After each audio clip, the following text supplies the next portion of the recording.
is Bombers game night, and this is game 8 of 162. This night, tonight, in the Bronx for a 7:05 Eastern start. I'm Paul DiCostanzo. This is Bombers game night, and the Yankees tonight are hosting once again the Miami Marlins, the second game of 3 in this series. And yesterday was just about the storybook home opener for any team. The Yankees came in. They got great pitching from Will Warren. Plenty of hitting, grinding out a lot of at-bats, making every single Marlins pitcher that took the hill yesterday at Yankee Stadium to grind. And it was absolutely perfect. And tonight is a slightly different story in many ways, because going for the Yankees tonight, of course, is Ryan Weathers, the left-hander, who tonight is up against Max Meyer, the 27-year-old right-hander, picked third overall out of Minnesota in the pandemic-shortened 2020 season by Miami. And, of course, the Yankees dealt for Ryan Weathers from the Marlins in this offseason. And if you watched him through spring training, it was very clear ups and downs. We saw the potential all the way around, and it was very impressive at times. We also saw just how awful he could be at the same time. And, in his first start out, I believe out in Seattle, it was 4 to third innings. He had 7 strikeouts, I think a couple of walks, 1 run allowed.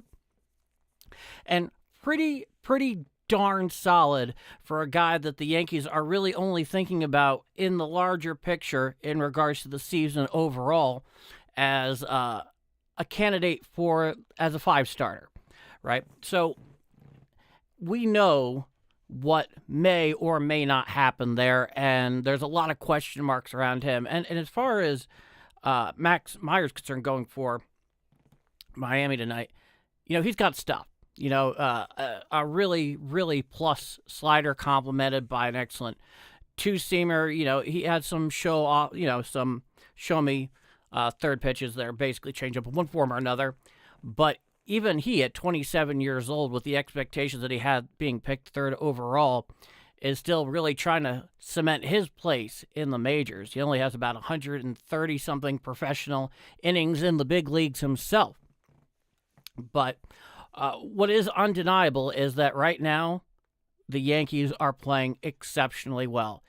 And their pitching has been just as good as it gets. Straight up from the very first inning out in San Francisco last week. We all saw it, and we're all experiencing it, and it's a wonderful thing. So we don't know what to expect out of Ryan Weathers. We know there's a lot of potential there. There's a high ceiling for achievement and possibility. And, we've also seen him go off the rails, too. What are you going to do? But let's give out the opening and starting lineups here today for the Miami Marlins. Leading off, the right fielder, Slater, followed by Ramirez. Catching, then Marcy, once again, center field batting third. Otto Lopez at short batting fourth. Hernandez, the left fielder, batting fifth. Norby, the first baseman, batting sixth. Xavier Edwards at second base, batting seventh. Jimenez, the DH today for Miami, batting eighth. And Sanoja, the third baseman, batting ninth for Miami. And now for the Yankees starting lineup today. This one is kind of getting to be more or less cemented at this point, and that's kind of a beautiful thing in its own right. Specifically, you have, of course, the center fielder Trent Grisham leading off, and in the 2-hole, the reigning AL MVP, the right fielder Aaron Judge. In the 3-hole, the left fielder Cody Bellinger. In the cleanup role out at first base after a huge day yesterday, of course, we got Ben Rice. And the 5-hole is our professional DH, Giancarlo Stanton. In the 6-hole, we have the one and only Jazz Chisholm Jr. playing second. Batting seventh, we have my boy, Austin Wells behind the dish. Then at shortstop, we have the long-term substitute for Anthony Volpe, who's keeping it nailed down in his absence, or whoever ends up taking that role long-term, Jose Caballero. And then, of course, the wizard with the glove at the hot corner, albeit very light hitting. In addition to that, one Ryan McMahon batting ninth. So the Yankees got a lot of momentum here. They got a lot of momentum here going into tonight. And, I get it, right? It's game 8 of 162. And if you're a serious baseball fan, you've been watching for decades, for which I'm most definitely in that particular group, I would also say that you're always just kind of never getting too far up and above. You never try to blow things out of proportion. And to that end, it's still early, but every win counts. And I'm not saying they're going to go out there and pull a 98 Yankees. You basically get one of those teams a lifetime. I still got a lot of lifetime left, hopefully, but I've seen it. But one thing is undeniable. This team, when healthy, is extremely competitive. In many ways, I think they're a better team than they were last year, despite, the real lack of moves that we saw in the offseason. The most flashy thing, of course, being Bellinger. But tonight, we're going to learn some more about where that potential sits in regards to the back end of the rotation from Ryan Weathers. Because when he's good, this dude can ball on the mound. There's no question about that. The question is, how consistent can he be in doing so? And, the truth of the matter is, he has a lot of competition. Right? There are plenty of very viable candidates sitting down at AAA that the Yankees, one way or another, if the need arises, will definitely go and get. I mean, think about LeGrand. I've heard talk about, maybe at some point, if it's necessary, we'll use them as a reliever. And yeah, you can do that. I've never been a huge fan of that route, especially if you envision them as a definitive starting pitcher. But that's one such possibility that we're talking about. And of course, Luis Gil, he's down in AAA at the moment because the Yankees are not going to even need a true fifth starter until next weekend, I believe, which is crazy when you think about it. So that's why we have Max Fried here going tomorrow. But it is undeniable, at least to me, that this back end of the rotation is a very important thing. And right now, it's really taking on more importance in the absence of Garrett Cole and Carlos Rodon, who hopefully will be back in a timely manner. Clearly, everybody who has been thrown has been just absolutely insane. And you can't give enough credit right now to this Yankees bullpen. In many ways, we talk a lot about the starting pitching here with good reason, but the bullpen, I think, in some ways, we've taken a little bit for granted here early on. Really putting together a special effort so far this season. And, the bullpen is always kind of an evolving thing throughout the year. But as far as it goes so far, it's been very impressive. Obviously, you have, Bednar being able to put it to bed in the ninth inning and everybody that comes between. Now, of course, we get to game time here. Ryan Weathers is on the mound, old number 40. Obviously last year, 8 starts, 2-2, had a 3.99 and 38 in the third innings. And this is his first start in the Bronx, of course, since being dealt here. So we're going to see what he's all about, how he's doing. And here's the first pitch from Weathers to Slater. Strike, fastball, outside corner to the right-handed hitting Slater. And the count is 0-1. Austin Slater, so far in 4 games, has no hits in 7 at-bats. Here's the next pitch from Weathers. He deals. Swinging strike, fastball over the outside corner.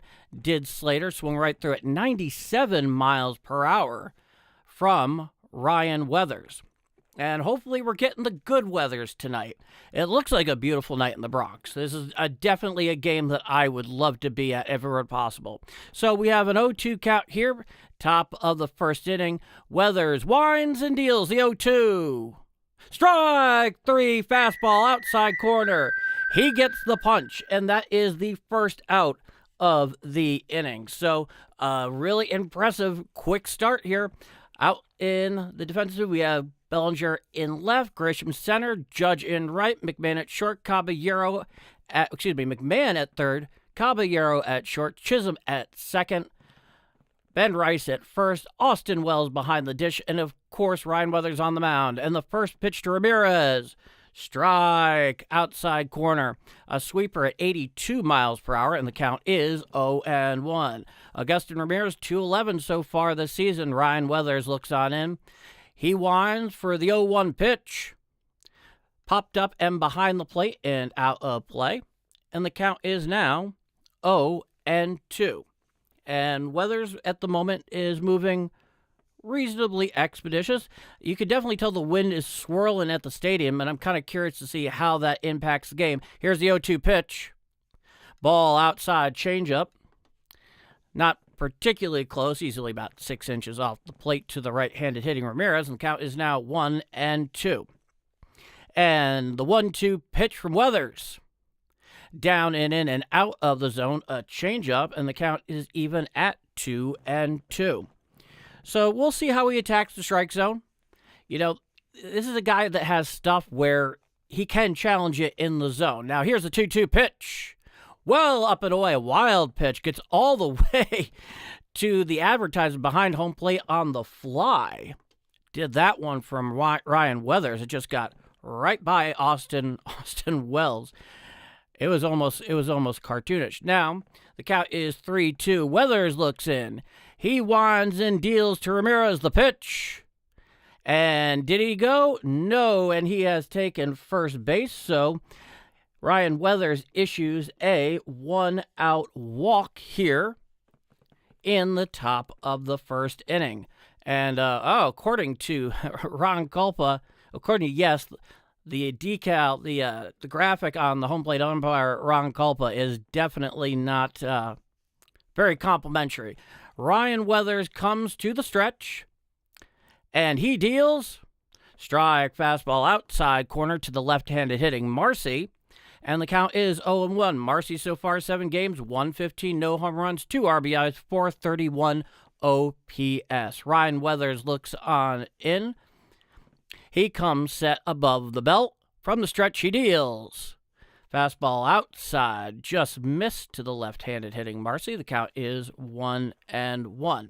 And Marcy's definitely struggled early on. Certainly did not have a big day yesterday, all told. Now, Weathers comes set. And the 1-1 pitch. Foul back behind the plate and out of play. And the count is 1-2. So we're going to see how effective Ryan Weathers' breaking pitches are, especially that sweeper slider combination that when he has it going is pretty darn nasty, all told.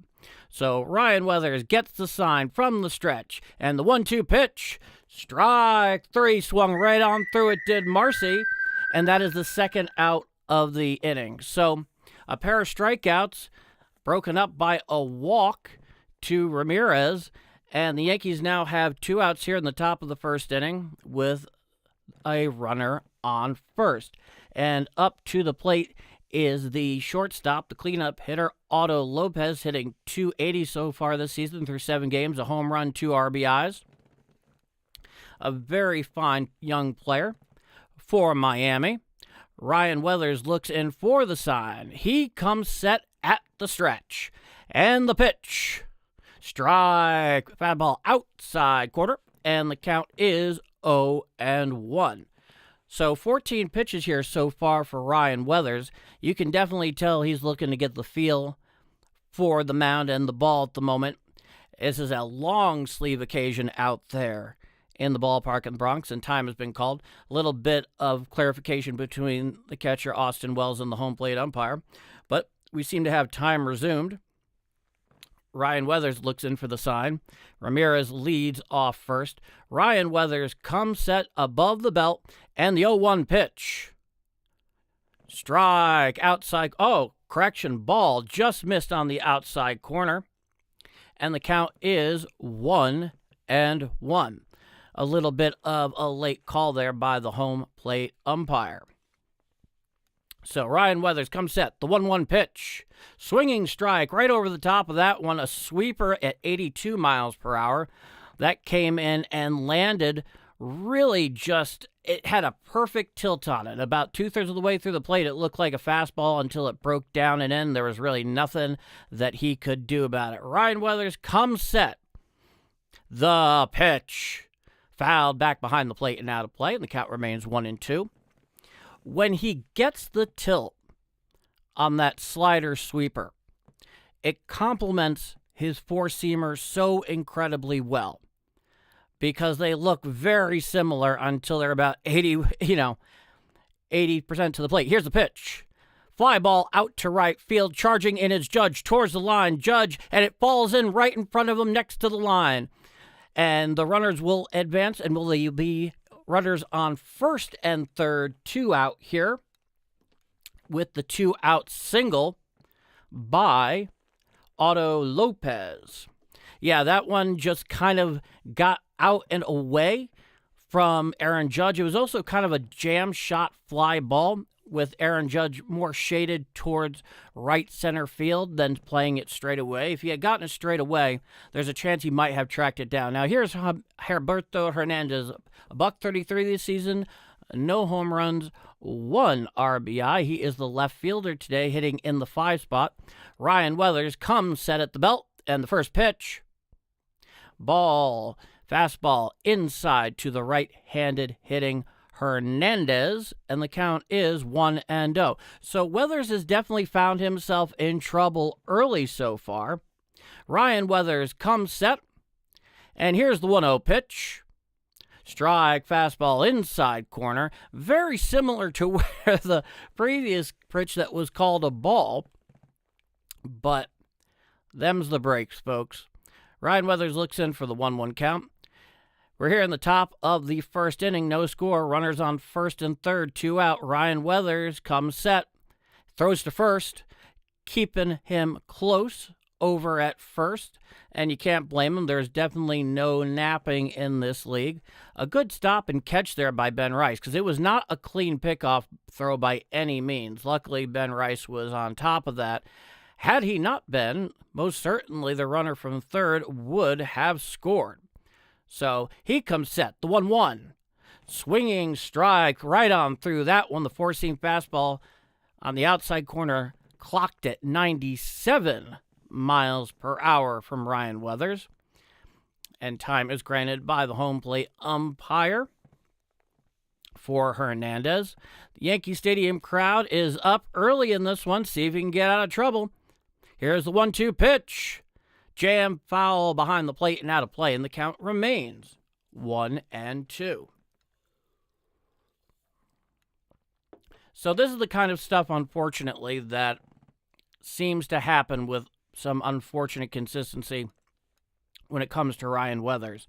He's 1 pitch away from getting out of this thing, but he throws over to first, keep it Lopez close, and we'll do 1-2 again. So, yeah, he's been paying some attention over there to Otto Lopez since getting on base. 22 pitches so far here in this first inning for Weathers. Weathers comes set above the belt, and here's the pitch. There goes Lopez, hitting to right center field. It is a base hit, and it will go all the way to the wall. 1 run scores. Here comes Lopez. He will score. And it appears to be a bases-clearing 2-out triple for Hernandez, and Miami now takes a 2-0 lead here in the top of the first inning. So that was just not good stuff there. Ryan Weathers was ahead of the count, and then you look at the pitch there. It was a fastball four-seamer that was left up, out, and over the plate, and Hernandez just put the barrel on the ball, and next thing you know, Aaron Judge is fielding the thing at the base of the wall right in front of the Yankees bullpen. So a bases-clearing 2 RBI triple for Hernandez. And Miami now has a 2-0 lead. Now here comes Norby, the first baseman for Miami. He digs in. A right-handed hitter, hitting 150 through 6 games so far. No home runs and RBI .542 OPS in this early season. Looking in for the sign is Ryan Weathers.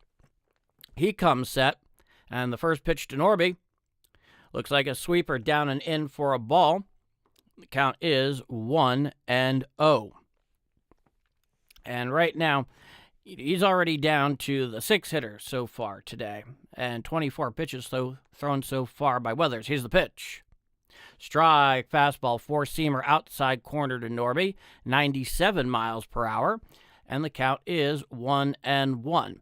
So got the runner on third, 2 out here, 2-0 Miami here, top of 1. Ryan Weathers looking to get out of it. Now here's the 1-1 pitch. Changeup down and away. Did he go around?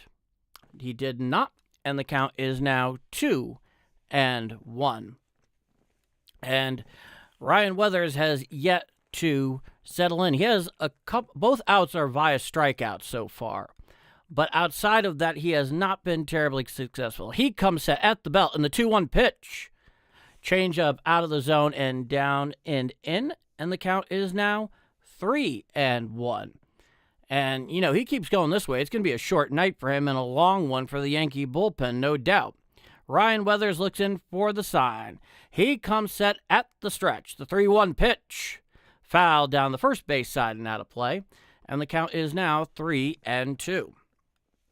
So, right now, there's the only thing he's looking to do is throw one more pitch to get out of this thing, because he has not been looking great early on. He comes set at the belt, the pitch, and looks like, I thought that was ball 4. Was it not?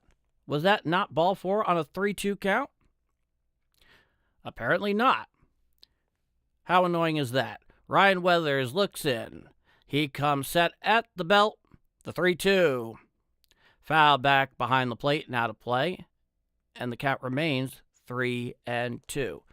And I got to tell you, when you call games like this, right, one thing that is absolutely undeniable is you notice all of the kinks, quirks, and, well, we'll get to this in a moment. Here comes the 3-2 pitch from Weathers.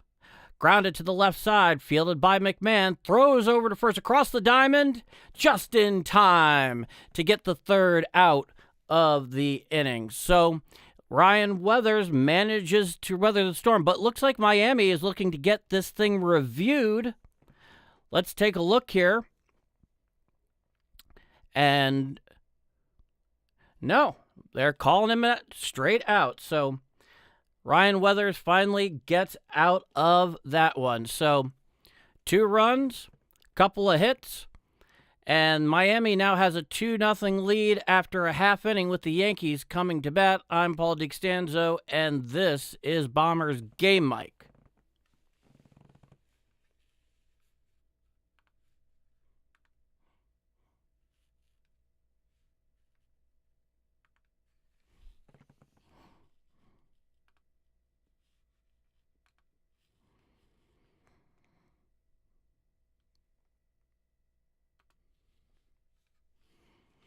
Yeah, Ryan Weathers does, at least so far, does not look to have his best stuff. And that is unfortunate. It certainly puts the onus on the lineup here to score some runs for him, because that's what good teams do. But in this case, the Yankees find themselves in an early 2-0 hole. So we're back here for the bottom of the first inning at Yankee Stadium. And the leadoff hitter, Trent Grisham, is coming on up to the plate. And he had a big day yesterday. For a guy that didn't really put the bat on the ball all so well, he was in the middle of it for the vast majority of the time. Make no mistake about it. And, of course, the biggest day of all, not to discount the Aaron Judge home run, it was incredible. But Ben Rice yesterday, those 3 RBIs, both off the solo job and the bases clearing 2-run double yesterday, really put the game out of hand. And here comes Max Meyer. And, yep, he is oddly enough primarily a pitcher who throws a slider. Everything works off his slider. and he's looking to put in his first real full year, near 200 innings in the big leagues for the 27-year-old right-hander who, of course, was drafted 3rd overall out of Minnesota back in 2020. Here's the first pitch to Grisham. That is a ball, a fastball inside corner and out of the zone to Grisham, who's currently hitting 182 through 7 games, no home runs, 3 RBIs, 675 OPS.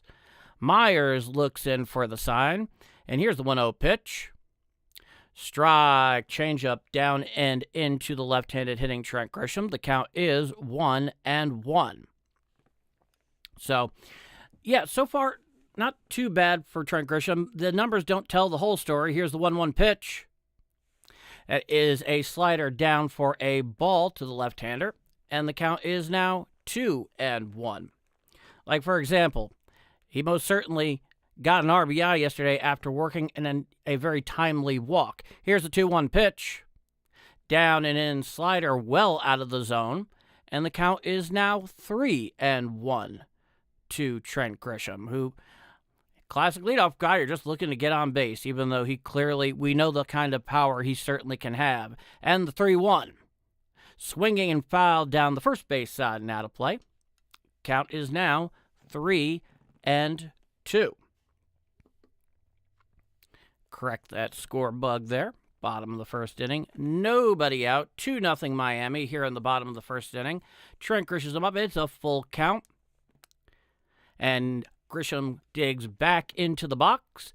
And the 3-2 pitch. Ball 4, fastball just missed over the outside corner. And it looks like is this an ABS challenge here? Nope, he's taken first.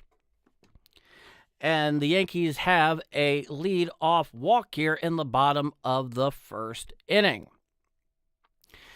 And now we have the reigning AL MVP, Aaron Judge. 7 games, 185, 3 home runs, 6 RBIs. Myers looks in the pitch. Grounded to the third base side and out of play. And the count is 0-1.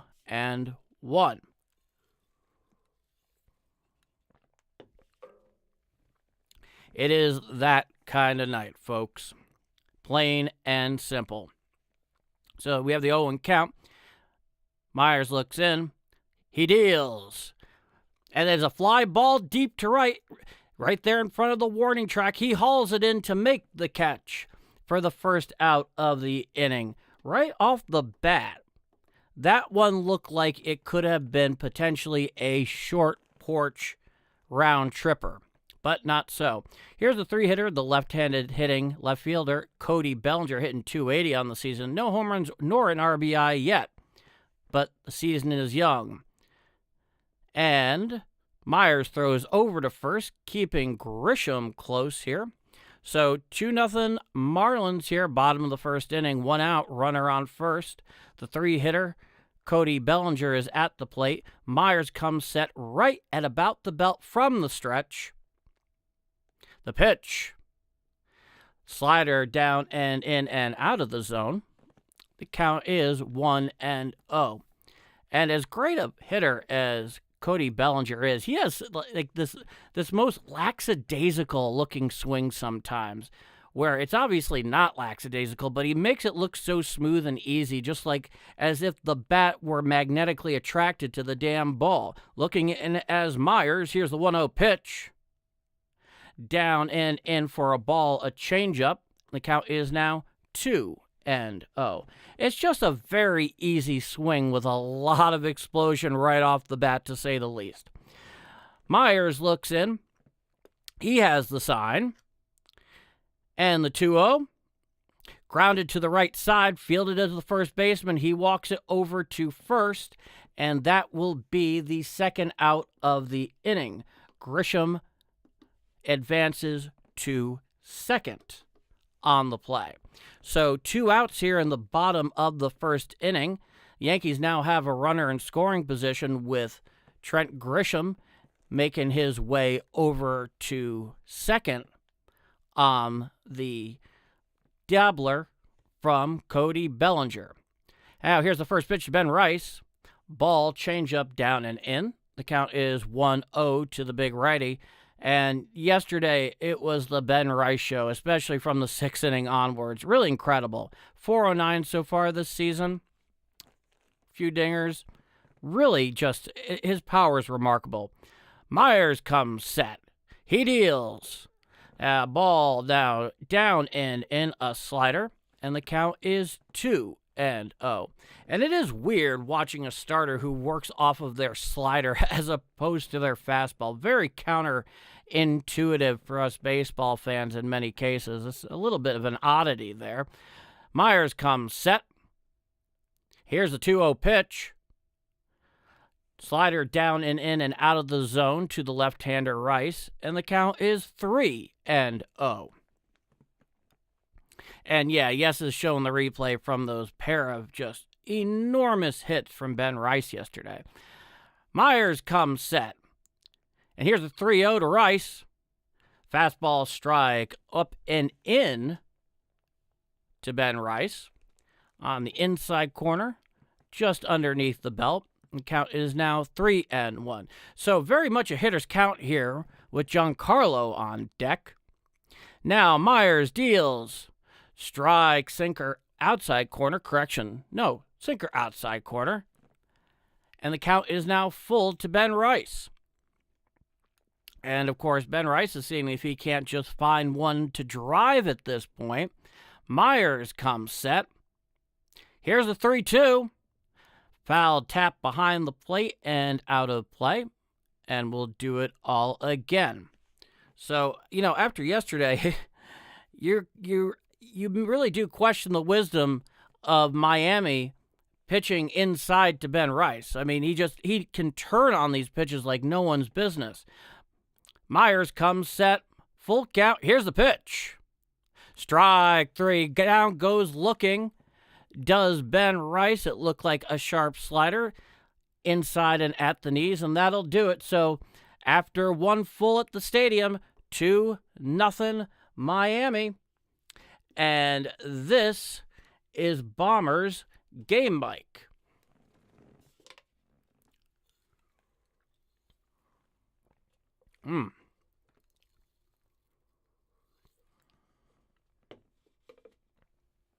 Hard night to concentrate. What can we say? So, right now, the Yankees didn't exactly execute there in the top of the first inning. And you really hope, right, that Ryan Weathers can really, for the most part, just kind of, sort his shit out a little bit going here into the second. Because if he can't do too many more of what happened there in the top of the first inning. It's not the end of the world at this point by any means, but you hope he can right the ship. That after that first inning that so many power-type pitchers, of which I think he can reasonably qualify, most often have the biggest issue getting through. I would understand that. So, we'll see. We'll see how he sorts himself out. I hope he does.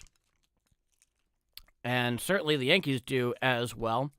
They've been on such a roll lately that, at some point it's going to give way. There's going to be one night where it's not happening for them. And hopefully that's not tonight, to say the least.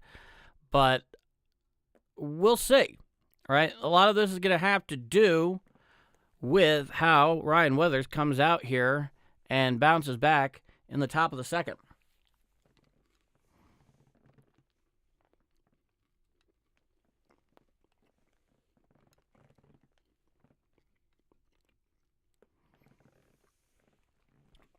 And yes, has us back at the big ballpark. And there's the first pitch, and it flops in for a single. So a leadoff single here for Miami. I believe off the bat of Jimenez. The DH, no correction, off of Xavier Edwards, the second baseman, 7-hitter tonight. And so the Marlins are off to a quick second inning. So runner on first, nobody out. And Leo Jimenez, the DH, coming in tonight. Only been in a couple of games, only had a couple at-bats so far this season.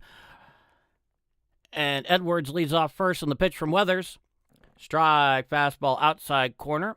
to the right-handed hitting Jimenez, and the count is 0-1. Ryan Weathers coming set, and he looks in, checking over at first, the 0-1 pitch. Grounder to the left side. Fielding is Weathers, turns, and there is no play. No play. It was a little dribbler that got out between the mound and third base. Neither Weathers nor McMahon could get around on it. And now Miami has runners on first and second and nobody out here. And we're looking at the replay on this. Ryan Weathers goes down. He really just couldn't pick it up with the leather on his side. And even if he did, I do not think he would have gotten Jimenez at first. So in immediate trouble here now is Ryan Weathers, first and second, nobody out, 2-0 Miami here in the top of the second inning. And here is Javier Sanoja, the third baseman, number 8. Ryan Weathers looks into the sign from Austin Wells. Comes set, and the pitch, he shows bunt, comes on back, and it is ball 1. So Sanoja there initially was signaling bunt.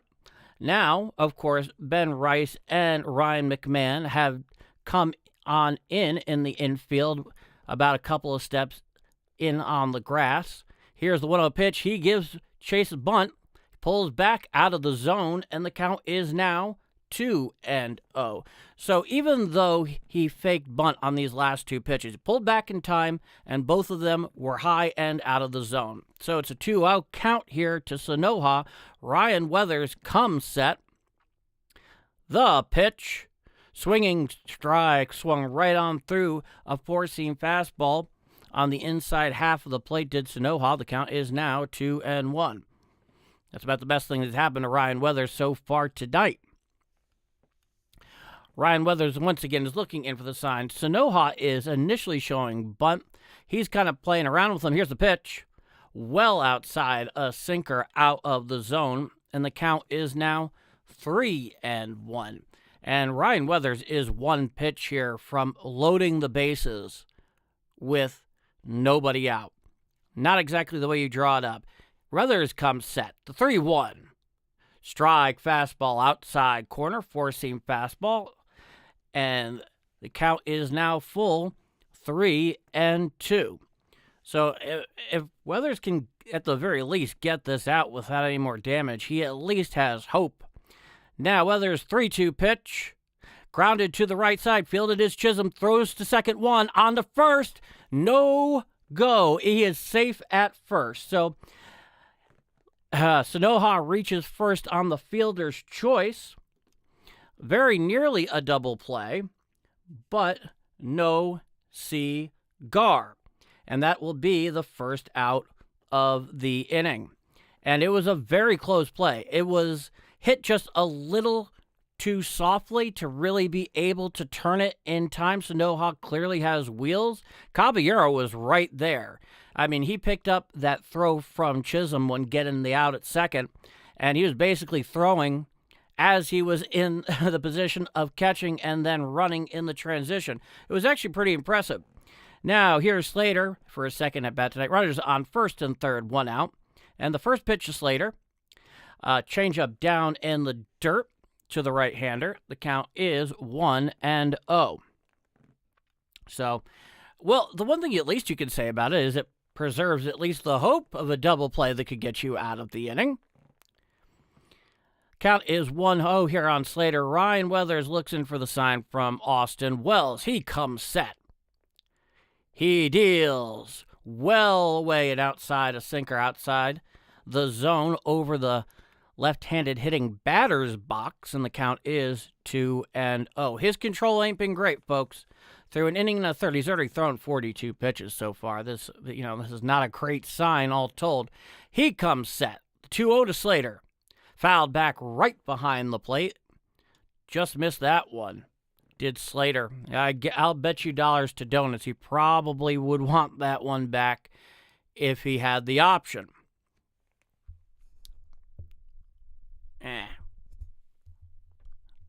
There we go. Kind of. Now, Weathers looks in. He comes set. The 2-1 pitch. Throwing down to first. He goes, and he is out at second base. Austin Wells takes Sanoha out on the attempted steal at second, so he gets the punch out, and that will be the second out of the inning. And the count is now 2-2. It will appear that it was called a strike, and he got Sanoha by quite a long ways. I mean, Sanoha never ever actually got to the base, even after Chisholm applied the tag there. So, the runner on first is raised. Here's the pitch. Inside changeup just out of the zone, and the count is now 3-2. And that was a hell of a throw down to second by Austin Wells. Right on the money, very strong. Weathers comes set. Here's the 3-2 pitch. Oh, there's it's initially called a ball, but Austin Wells is challenging for ABS. So let us see what the call is going to be. He made the immediate tap, and the call is confirmed. It is ball 4. The Yankees lose their first challenge of the night, and that puts runners on first and third with 2 outs. The Yankees only have one more ABS challenge available to them in the regulation 9 innings after losing their first attempt. So, personally, I thought it was a strike myself. I was a little surprised it wasn't called that, but ABS don't lie, folks. Here comes Agustin Ramirez, second at bat of the night, the catcher tonight for Miami. Ryan Weathers comes set. The pitch. Changeup down and in and well out of the zone to the right-handed hitting Ramirez. Count is 1-0. And this has been a wacky inning so far. A lot of moving parts. A lot of dynamic here. 47 pitches so far for Weathers in 1 2/3 inning of work. Weathers looks in. And the pitch. Fouled straight back behind the plate and out of play. The count is 1-1. So if you're just joining us, 2-0 Miami here in the top of the second inning on the power of a bases clearing 2-run double back in the top of the first for Miami. And that has really been the story so far. Right now, Ryan Weathers looking to get out of it. Here's the 1-1. Changeup down and in and out of the zone. And the count is 2-1. And Ryan Weathers has, his control just hasn't really been particularly great. All right. Agustin Ramirez digs back into the box. Ryan Weathers comes set. The pitch. Fastball inside and out of the zone to the right-hander, and the count is now 3-1. So, for all that Ryan Weathers has done to get through this one here so far, he's still in a lot of trouble. He comes set, the 3-1 pitch, and it is hit to center field. Coming in is Grisham. It falls in for a base hit. At least one run will score. And that will be 3-0 Miami. So runners on first and second with 2 outs here on the RBI single from Ramirez. And yeah, Grisham had absolutely no chance. He was slicing away from him, landed about 10 feet in front of him. It just wasn't happening, folks. It wasn't happening. So 3-0 Miami here in the top of the second inning. Runners on first and second, 2 outs. And the center fielder, Marcy, is up for his second at-bat in as many innings. Here's the pitch. Strike, fastball, inside corner to the left-handed hitting Marcy. The count is 0-1. And Marcy, of course, is 0 for 1 tonight with a strikeout in the first. Ryan Weathers comes set. The pitch. Sweeper outside and out of the zone, and the count is 1-1.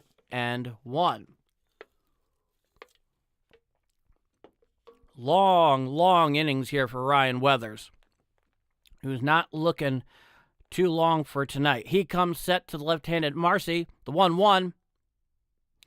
Fastball, and they're initially called a ball on the outside corner. It is being challenged by Austin Wells, the second and last challenge available tonight. And the call is overturned. And the count is now 1-2. So we go from a 2-1 to the count being 1-2. Ryan Weathers one strike away from getting out of this thing here. And not a moment too soon if he can pull it off. Call time, does the home plate umpire, granted to Marcy. And time is resumed. Ryan Weathers back on the bump. He comes set. And here's the 1-2 pitch. Strike three looking. And that will do it. So another run here for Miami after 1.5. It's 3-0 Miami going to the bottom of the second inning. I'm Paul DiCostanzo, and this is Bombers Game Mic.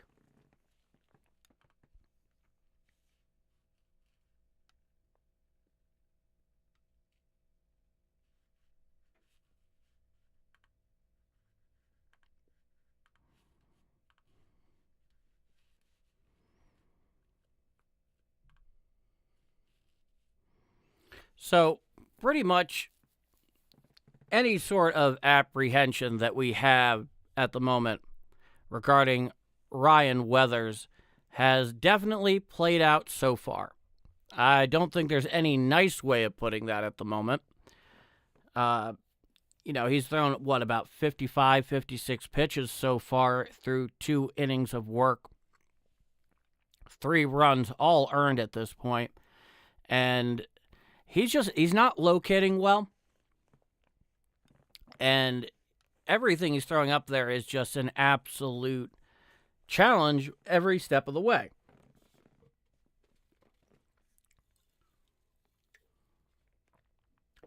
And right now, just based on how he's pitching and, the load he's put in here so far, it's hard to believe he's going to hang around for very long unless he somehow miraculously turns it around. Certainly the Yankees are looking to pick him up. Of course, leading off here for the bottom of the second inning, you have Giancarlo Stanton, followed by Jazz Chisholm, and then my boy, the catcher, Austin Wells, who, the more I watch him, Austin Wells, the more impressed with him I am. I mean, he's not a huge bat by any means, but he really does a fine job anchoring the rotation. Now the first pitch from Myers.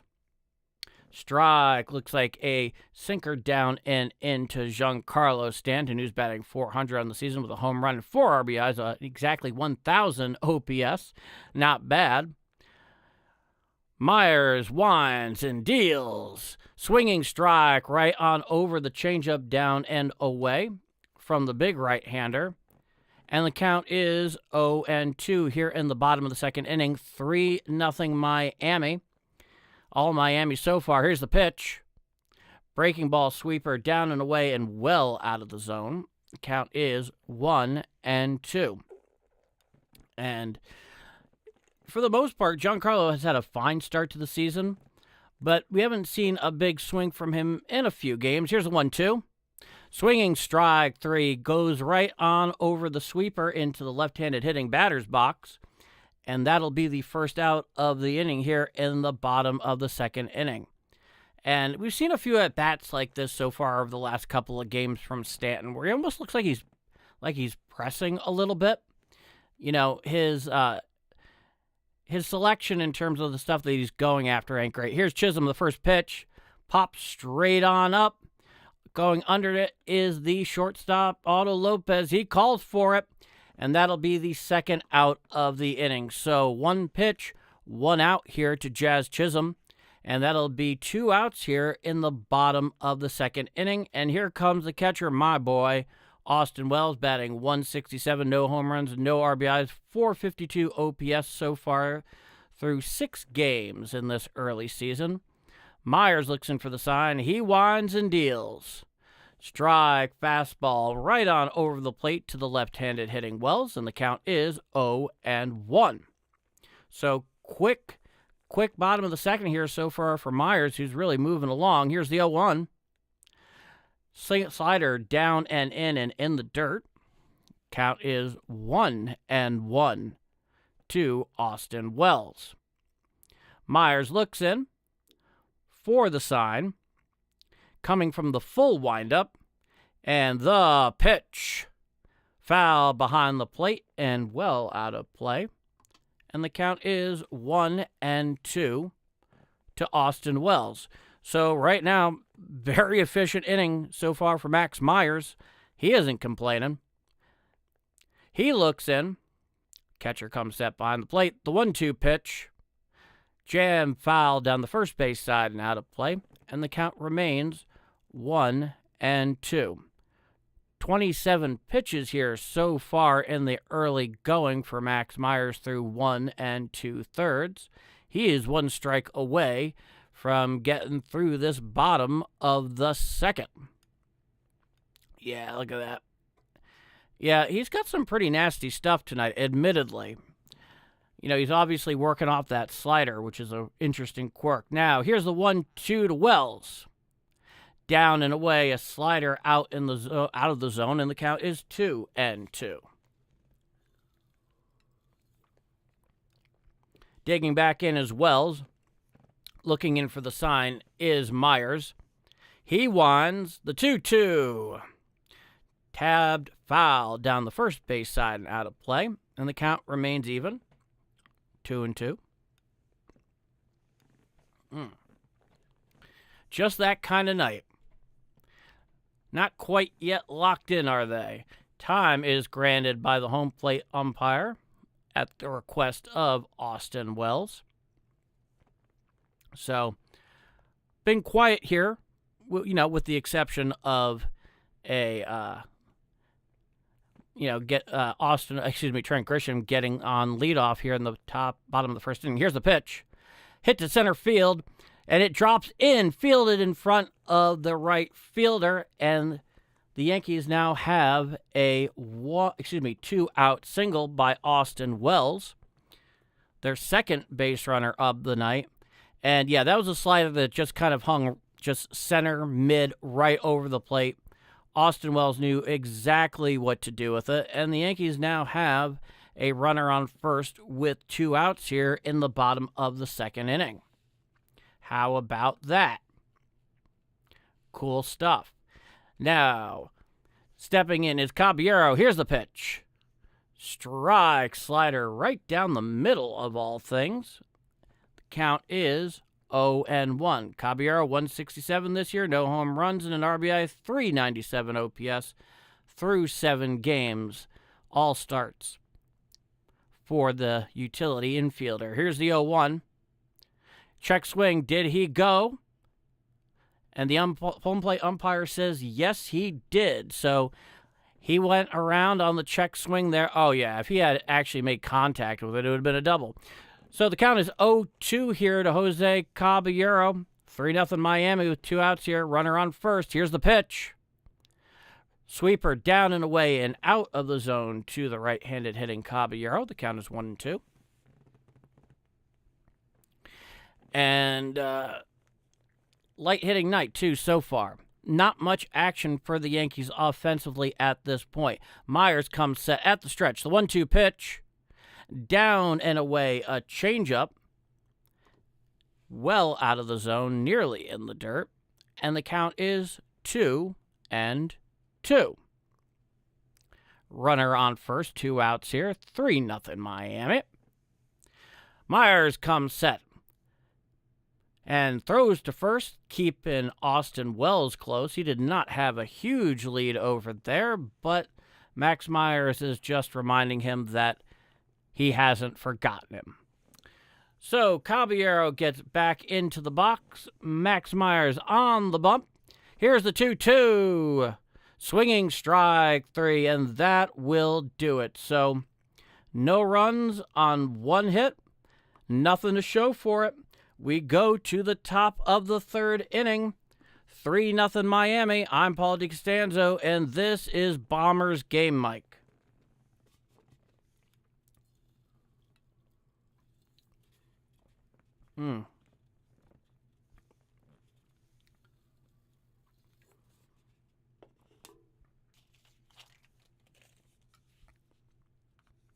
you can tell, really, that the Yankees are not quite as locked in here early on. Right now, and I would even say that Max Myers hasn't even been particularly great. But the Yankees have not exactly been making their case so far through the first two frames. And, Ryan Weathers, he can only hope and pray to get a good, clean top of the third inning here. The Yankees certainly would appreciate that. I think anybody watching or joining me here on Bombers Game Mic tonight would appreciate that. Enjoying a little bit of Saturday night baseball in the Bronx.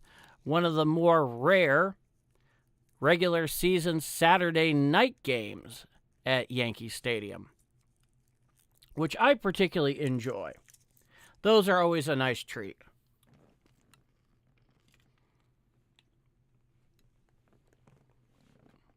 Especially if you're of a certain age where Saturday night just ain't quite what it was when you were a little bit younger.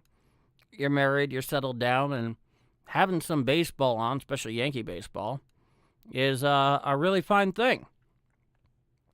A really fine thing.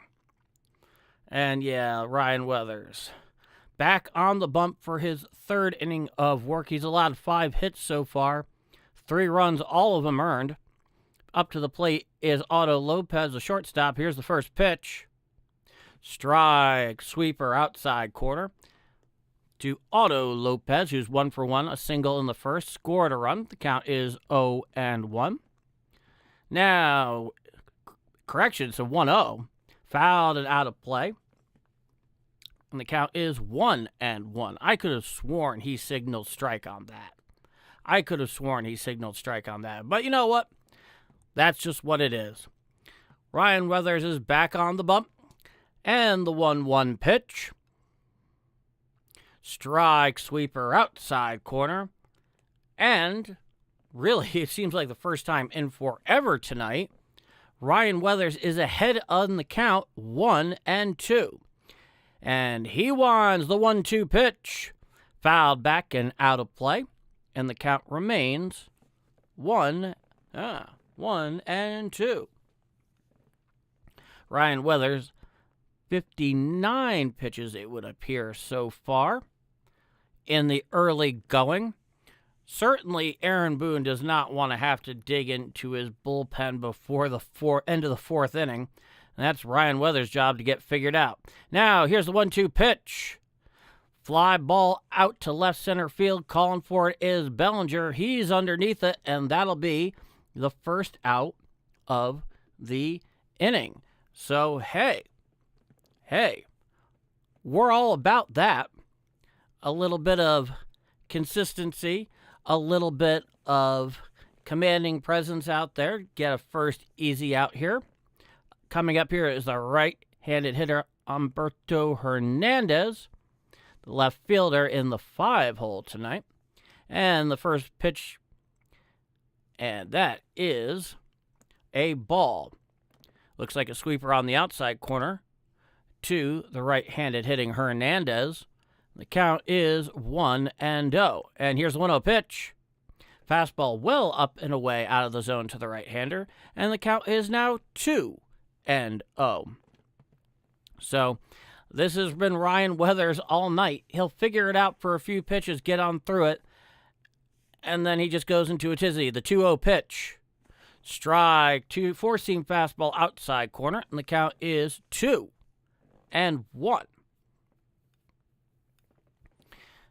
And he's looking to try to set some kind of rhythm, and here's the 2-1 pitch. And that one is a sweeper in and out of the zone. And the count is 3-1.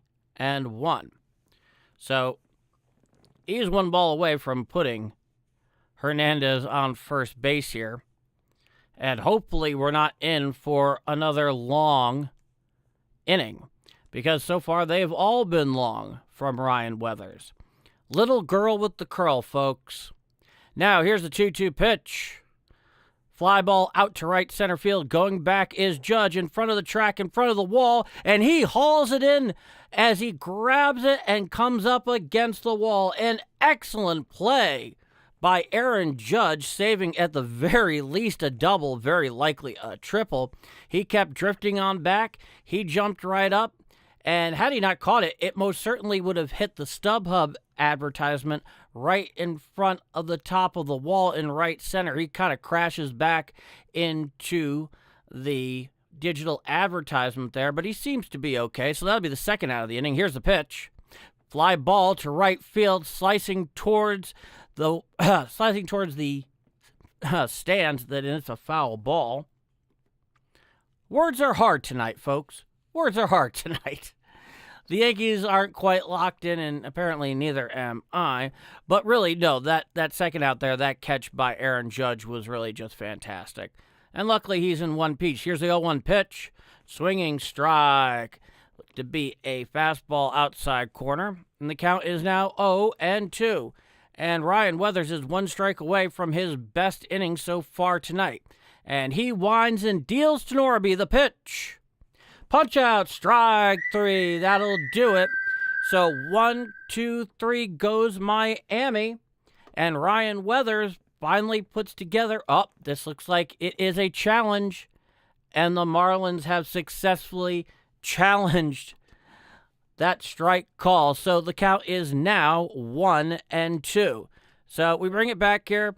We apologize for the tease. Still the top of the third inning, 2 outs. A 1-2 count. And here's the pitch to Norby. Fastball up and away to the right-handed hitter. And the count is 2-2. So, hard night so far for Weathers. Now, here's the 2-2 to Norby. Change up down and into the dirt, in fact. And the count is now 3-2. Ryan Weathers just cannot catch a break tonight. Cannot. But Miami won that challenge, so they retain their ABS. Here's a 3-2. Grounded to the left side field and past the diving McMahon. And Norby has a 2-out single here in the top of the third inning. 71 pitches so far tonight for the big left-hander, Ryan Weathers. Yeah, just got out of the reach of McMahon, who has really fantastic range. If a ball is getting past Ryan McMahon, it deserves to be a hit. You did a good job, folks. Now, here's Xavier Edwards in the 7-hole, the second baseman tonight. Runner on first, 2 outs. And here's the pitch. Four-seam fastball inside to the right-handed hitting Edwards, and the count is 1-0. And so far, Edwards having a fine night. He's 1 for 1 so far. And here's the 1-0. Well down and in a sinker. Really saved a wild pitch there, did Austin Wells. And the count is now 2-0.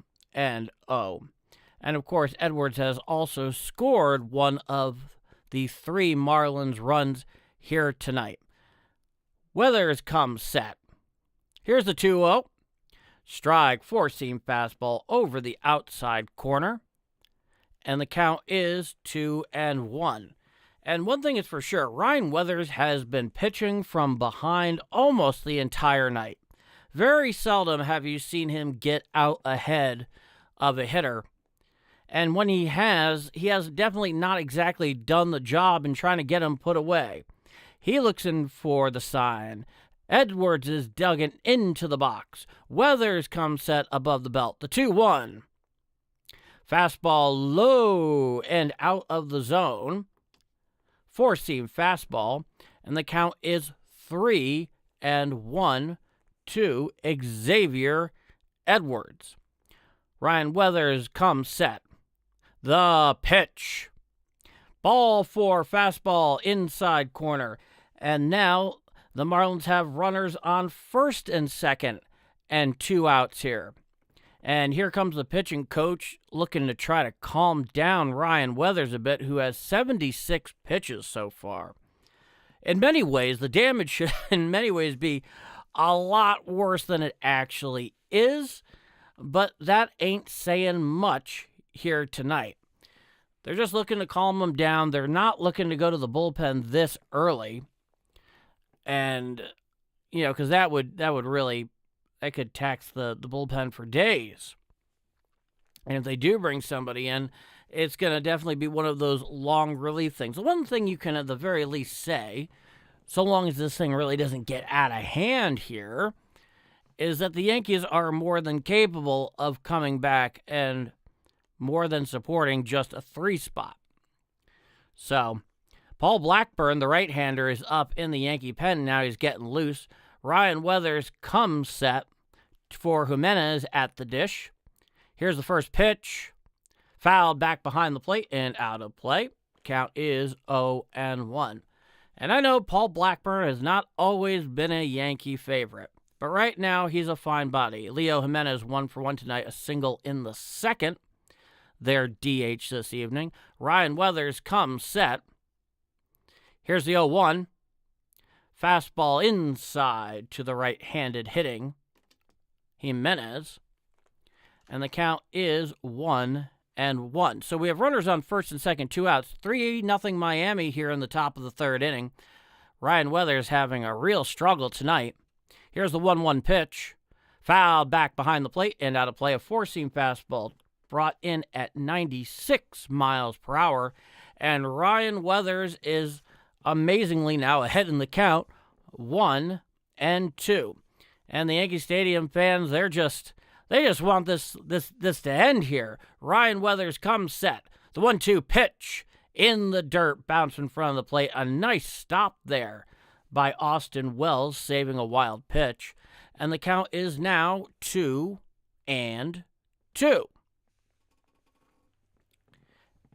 That was the 80th pitch tonight for Ryan Weathers through 2 2/3 innings.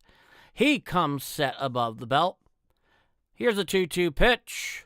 Grounded to the left side, fielded by Caballero, throws to first, and that will do it. So he goes in and out of trouble, does Ryan Weathers. Luckily, Miami has nothing to show for it. We go to the bottom of the third inning, 3-0 Marlins. I'm Paul DiCostanzo, and this is Bombers Game Mic.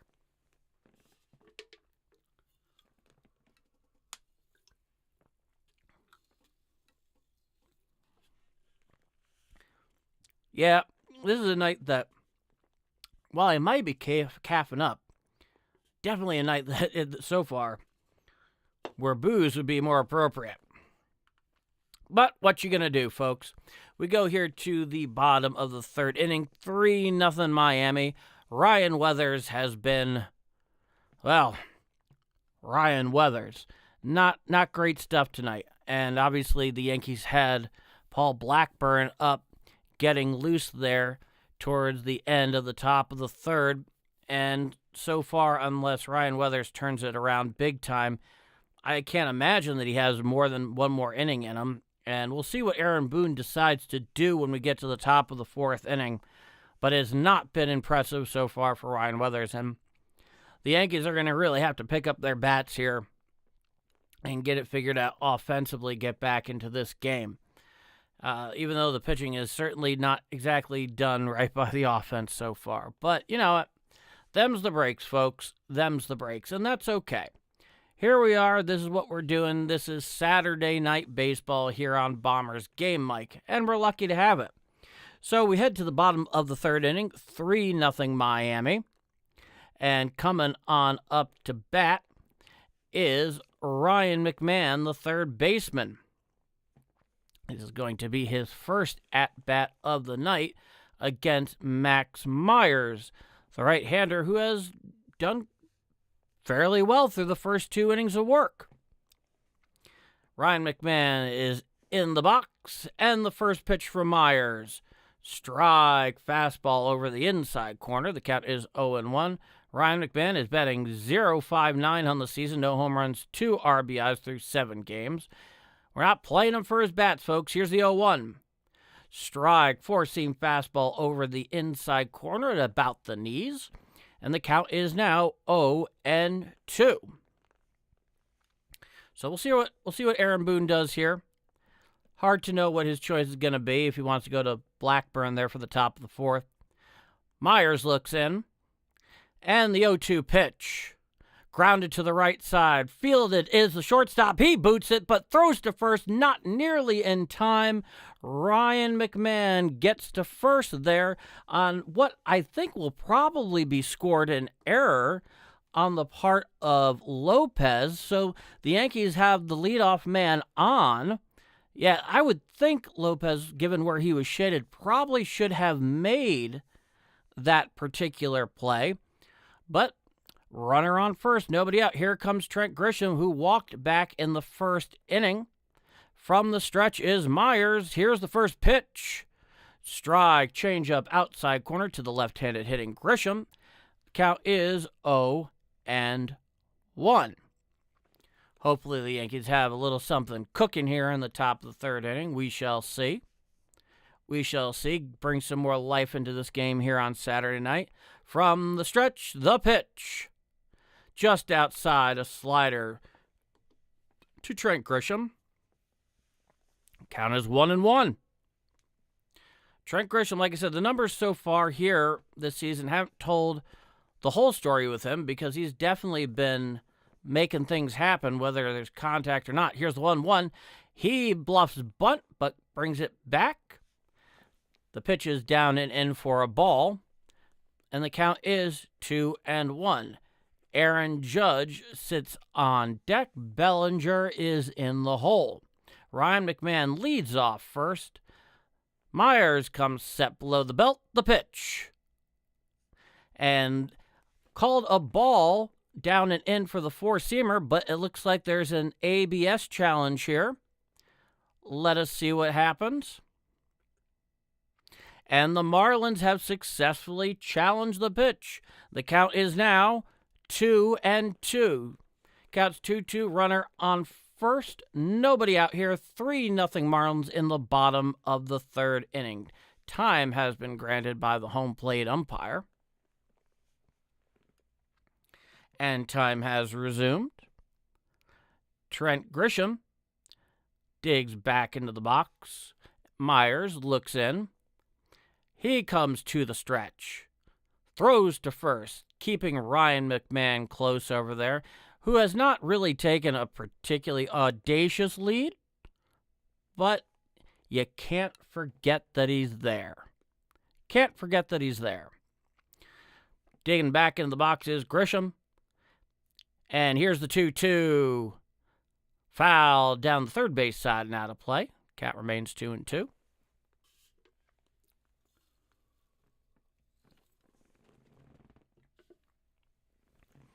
This one so far tonight, folks, has been a real grind. And we ain't even close to done. Come set is Myers. Here's the 2-2. Fastball well up and away and out of the zone.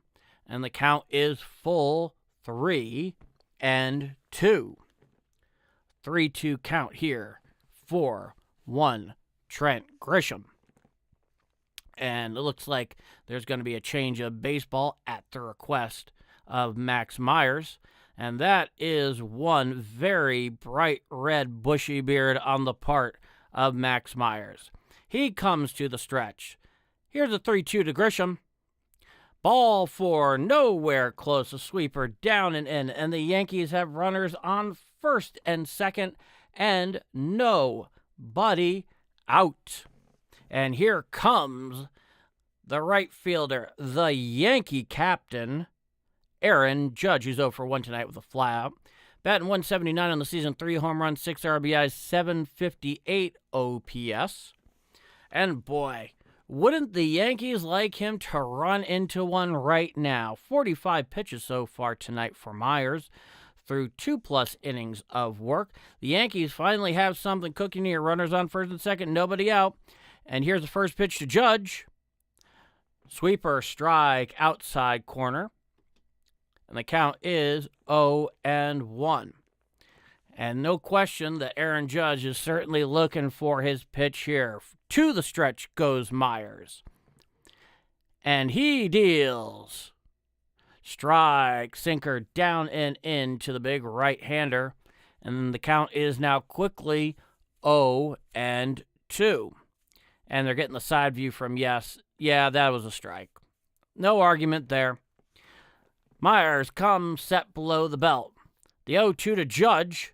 Hit to center field, long fly ball, going back as the center fielder. He tracks it, and he makes the catch in the middle of the track, tagging up his McMahon. He goes from second to third, and the Yankees now have runners on first and third, and 1 out. On that sacrifice fly, a long sacrifice fly, by Aaron Judge. So at least there was something to be said about it being a productive at-bat. He hit that ball extremely hard. The only problem was Aaron Judge hit it literally to one of the deepest parts of the ballpark. But them's the break. So first and third, 1 out here. Bellinger is up. He is 0 for 1 tonight against Myers. And the first pitch to Bellinger, well outside a slider to the big left-hander. Count is 1-0. So 3-0 Marlins here in the bottom of the third inning. The Yankees have runners on first and third, 1 out, and Cody Bellinger at the plate. And here's the pitch. Slider inside and out of the zone for a ball, and the count is 2-0. Ben Rice is on deck. He has certainly been a real game changer for the Yankees here in the early season. Now comes set does Myers. The 2-0 pitch. Down and away a sweeper and out of the zone. And the count is now 3-0. And you have to imagine now that Bellinger, with this 3-0 count, that he's probably taken all the way. That would be my guess. He comes set. The 3-0. Ball 4 actually nearly hit him, and now the Yankees have the bases loaded with 1 out here in the bottom of the third inning for the big power-hitting first baseman, Ben Rice. He's 0 for 1 tonight with a strikeout, but yesterday he had 3 RBIs. It all came at the best of times, one of which was a solo blast, a low liner to the short porch and right, the other being a bases-clearing 2-run double that hit the very top of the wall in right center yesterday. And now he has the chance to put the Yankees on the board here, get him back into the game. Now, of course, a decent fly ball will at the very least get McMahon home from third. However, I think it's pretty fair to say that Ben Rice has bigger ideas. Come to the stretch does Myers. The first pitch to Rice. Down and away, a slider out of the zone, and the count is 1-0. And Ben Rice, he can really turn on a fastball inside. I mean, he really mashes on that. At the stretch is Myers. The 1-0 pitch. Check swing. Did he go around, says the third base umpire? Yes, says Blue down the third base line. And the count is 1-1. We get the side view on that. And that is absolutely a check swing strike. No question about it. I certainly would have called him a strike on that. Wasn't actually all that close. Here's the 1-1 pitch. Down and out of the zone, a ball, a changeup, and the count is now 2-1 to Ben Rice. Ben Rice just sitting back waiting for his pitch ahead in the count here, 2-1. And the Yankees are certainly hoping he hits one hard somewhere, wherever that might be. And the 2-1, swinging strike, swings right over the top of the slider down and in to the big left-hander, and the count evens out at 2-2. Yeah, that's some late breaking action. It was just kind of like a mid-sweeper, but it was placed very, very well. Back in the box is Rice.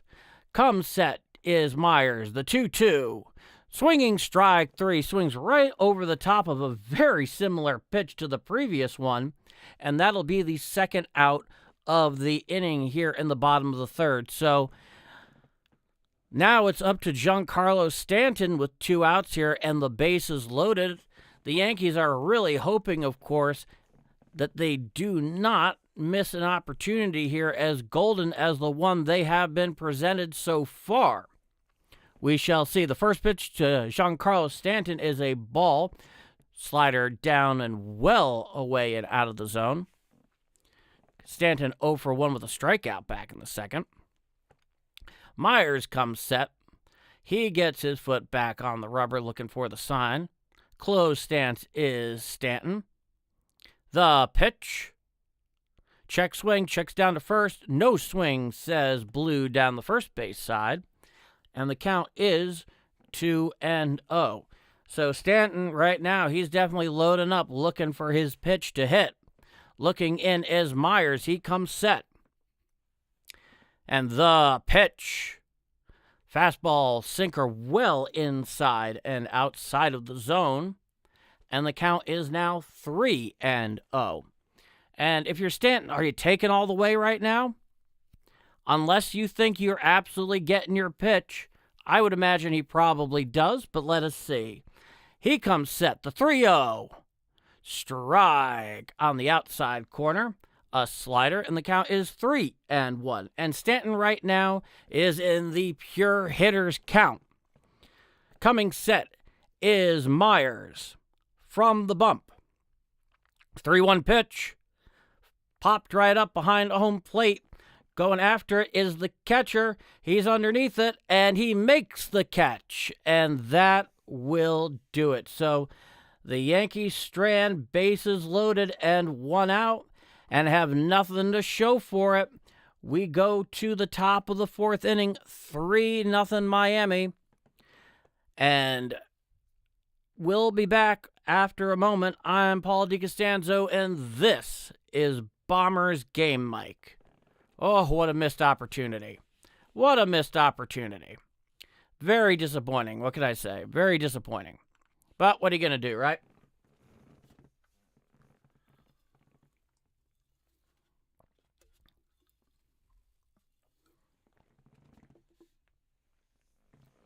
The answer is not much. The Yankees have definitely not been having their way so far tonight.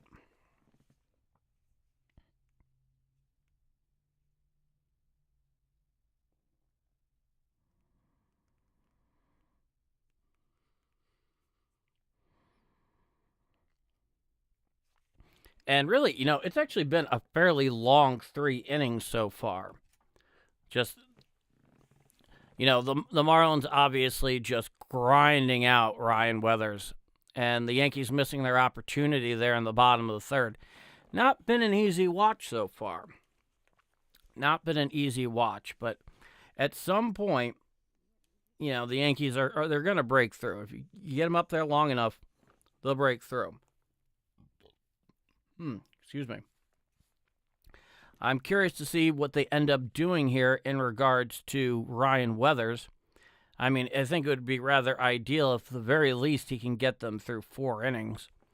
Not a pretty 4 innings, I'll grant you, but 4 innings that, ultimately, so you don't have to take more than 5 out of your bullpen. So we head here to the top of the 4th inning. 3-0 Miami here on Saturday night in the big ballpark in the Bronx. Ryan Weathers is back out for his 4th inning of work. Let's see if he can put some quality innings back-to-back here. Paul Blackburn is still getting loose out there in the Yankee bullpen. Up to bat is Sanoha. The first pitch, swinging strike, fastball well out the outside corner. The count is 0-1. Ryan Weathers looking in, number 40 from the full wind, and the pitch, and gives bunt, does Sanoha, and it is a foul ball. It is bunted foul for the 2nd strike. And the count is now 0-2. Sanoha was doing that earlier in his first at-bat as well. So he definitely fancies himself in that role. And, yeah, however you make a buck in the big leagues, folks. However you make a buck in the big leagues.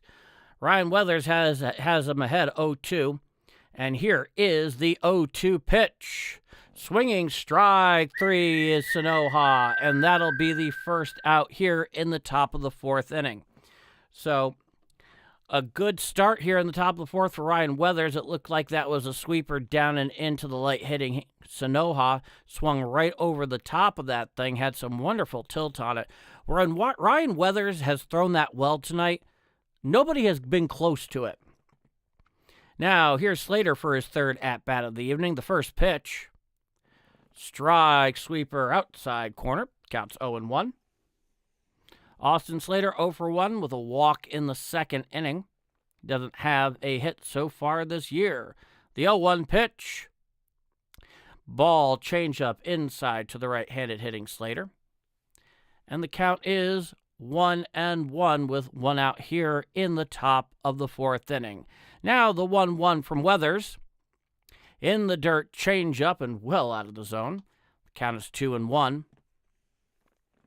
Yeah, that changeup tonight has not exactly been terribly consistent. He has not located it well. He hasn't really fooled many people with it. And here's the 2-1 pitch from Weathers. And it is a hit to left field. Going back is Bellinger right at him. And he hauls it in for the second out of the inning. So 2 quick outs here for Ryan Weathers. Trying to steady the ship here a bit. And here comes Aaron Boone. So he's going to pull Weathers after 3 2/3. He's going to Paul Blackburn. And we have ourselves a pitching change here in the top of the fourth inning. It is 3-0 Miami here in the top of the fourth with 2 outs. I'm Paul DiCostanzo. It's Saturday night, and this is Bombers Game Mike.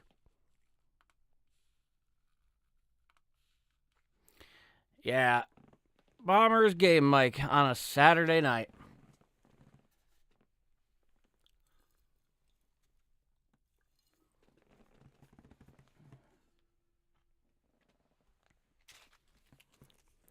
Definitely one of those nights for the Yankees. You know, when you're playing 162, there are plenty of games I would call less than glamorous, one way or the other.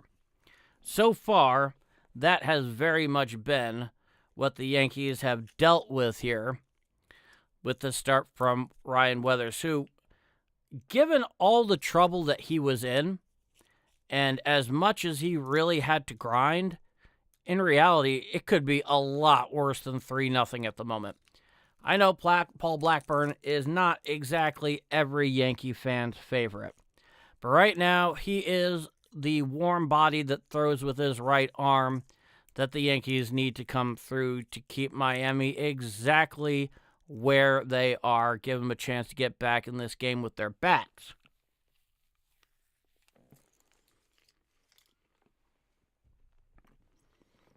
All right, looks like we are back here, early going, with Paul Blackburn having gotten loose there. Give us a little bit of a breather here in the early middle innings.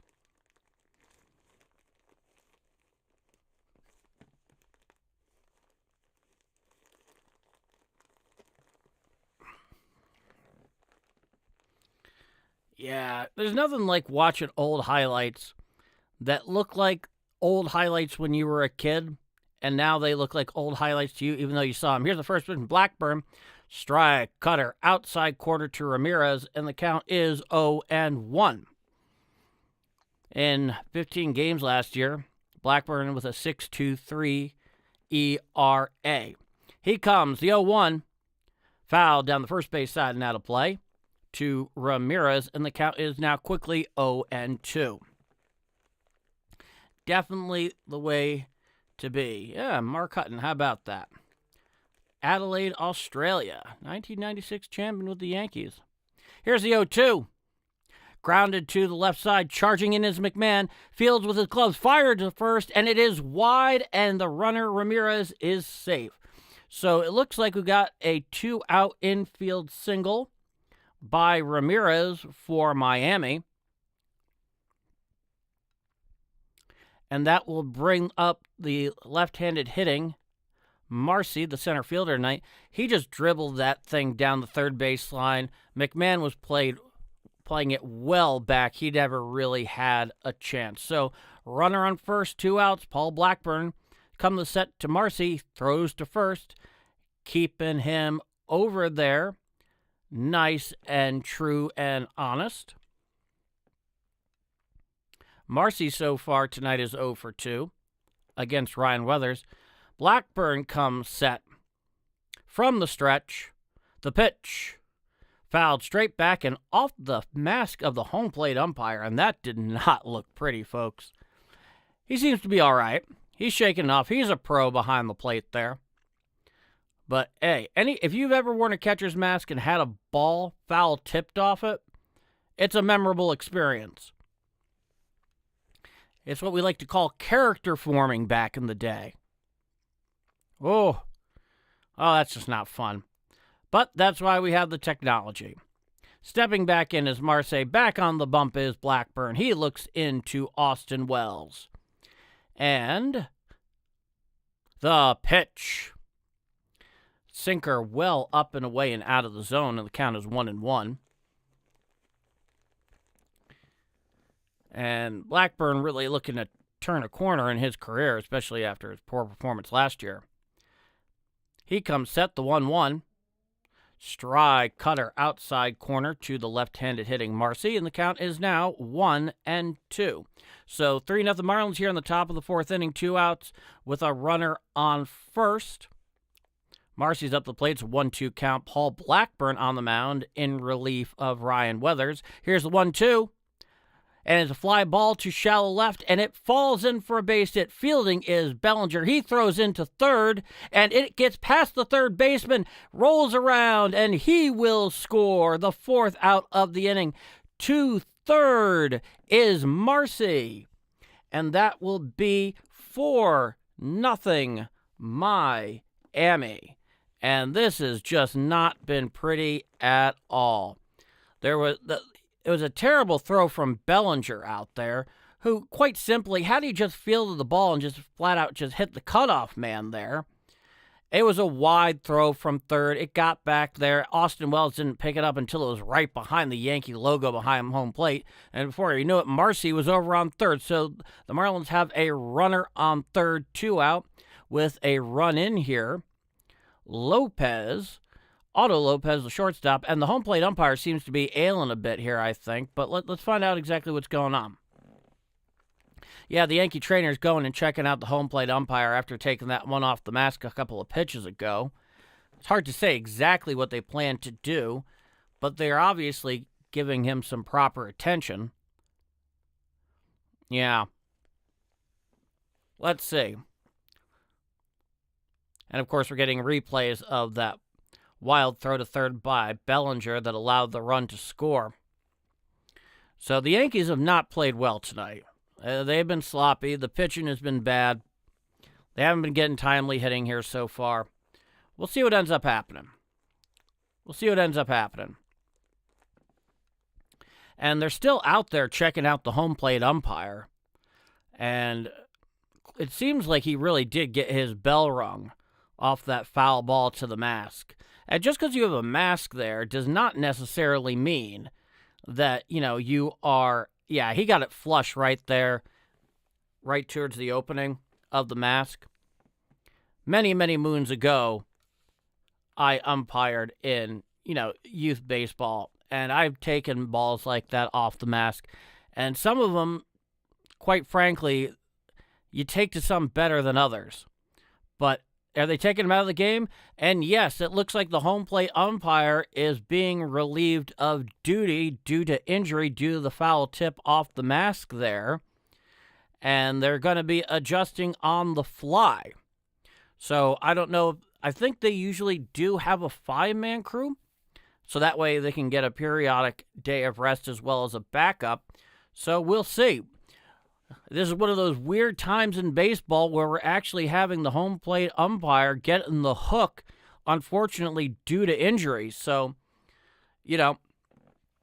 baseball aside, antagonism aside from umpires and the like, you never want to see this. So, keep them in your thoughts because we all know what a sharp blow to the head can do to somebody. We've seen it in the NFL for decades. And while this may not be a 250-pound linebacker going after your life, a baseball to the noggin is really no joke and nothing to play around for. So, our best to him, no question about it. So, keep your thoughts for the home plate umpire because, hey, at the end of the day, the umpires, they aren't perfect, but they are human. And we certainly don't want them getting hurt there out in the job any more than we'd want to see a player or a fan or anybody else. Because at the end of the day, this is fun. This is recreation. It's also huge competition, but priorities are priorities. And right now we're talking about the human priorities. So we have a break here now in the top of the fourth inning with 2 out, runner on third. I believe it is still a 1-2 count. And they are giving the hook to the home plate umpire due to injury. So let's hope he's all right. And we are heading back to Yankee Stadium for the action. Yes has the call tonight. Thank God. So tired of national broadcasters of one form or another. Let us see where we sit.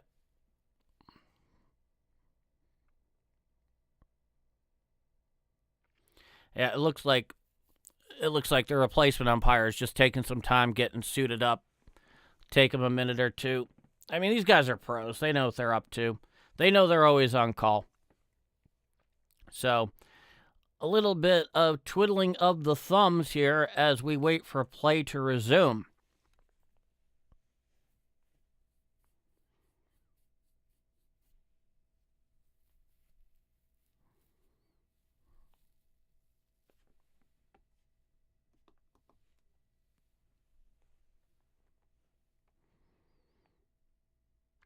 I wonder what they're talking about out there. Dinner plans? Dinner plans? Night out afterwards? I mean, these guys are young. They can go play a night game, have nightlife, and then be ready for the 1 o'clock start tomorrow. God, I can't even remember being that young. Yeah, the jam shot there. Not great.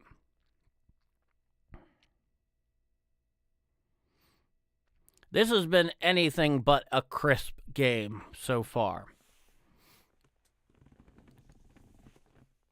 Oh, goodness. Still waiting for the home plate umpire to suit up, get there behind the plate so we can resume play. And we're basically getting every single available angle to watch that throwing error from Bellinger that allowed that fourth run to score. Because even Yes doesn't know what to do with themselves in a break like this. This is the regional broadcaster form. This is the form it takes when they're twiddling their thumbs. And even folks like Michael Kay or David Cohn, Paul O'Neill have been in the booth forever at this point. Though my best memories of them will always be on the field, to say the least. But if you're at the stadium, you're just kind of sitting back, trying to figure out how to kill some time. Judge, Grisham, and Bellinger are all taking a knee, semi-huddled up out there just chatting. God knows what about. But they don't seem too flustered by anything. They know this is game 8 of 162. You don't need to convince them. They don't get too freaked out by these things.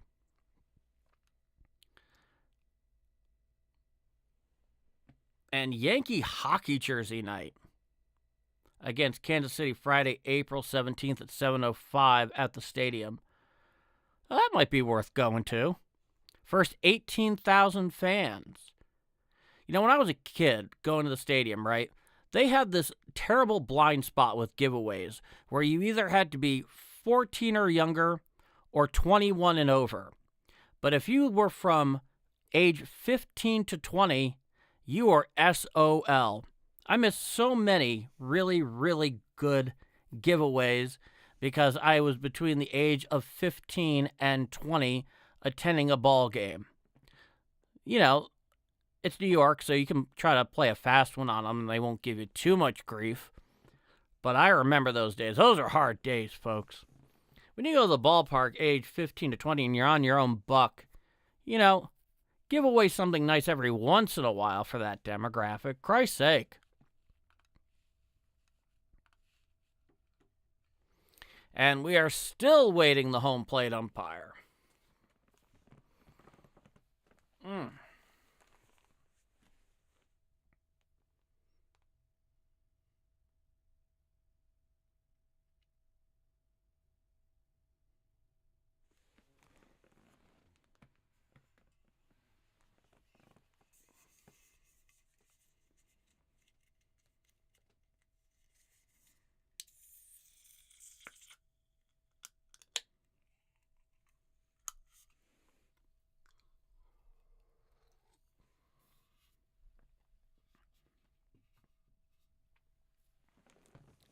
If you watch enough baseball, you're always bound to see something that you haven't really seen so much before. And while this doesn't even crack like the top 20 memorable things I've seen watching a baseball game, let alone a game in person, I don't remember the last time I can remember a home plate umpire actually being knocked out of a game. I know it happens. It's bound to happen. But a rare occasion, to say the least.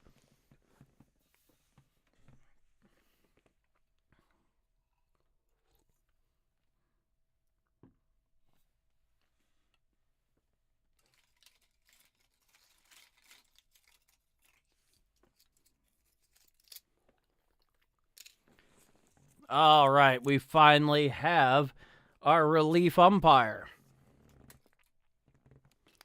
That felt like it took an eternity plus 1 day.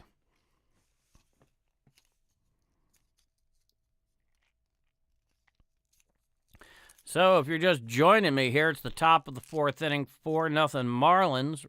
Runner on third, 2 out here. And Scott Berry is going to be the replacement home plate umpire. And he rates fairly favorably in the yes graphic there in terms of accuracy and consistency. See how it changes the outcome of this game. Or at the very least, the trajectory.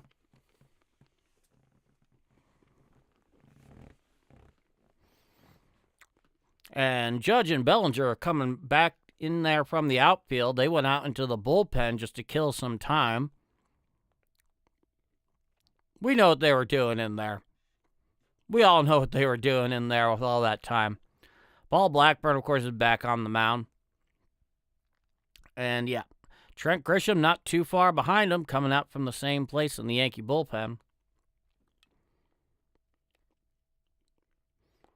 Blackburn is getting loosened up here after a good 10 minutes off that nobody expected.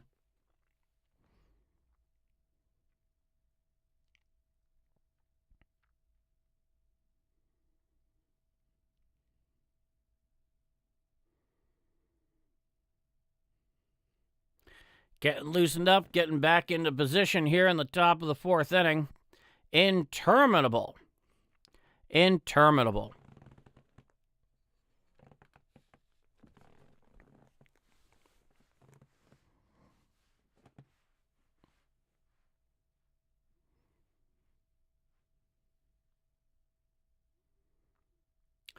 We have Otto Lopez, who's up here at the plate when we resume play.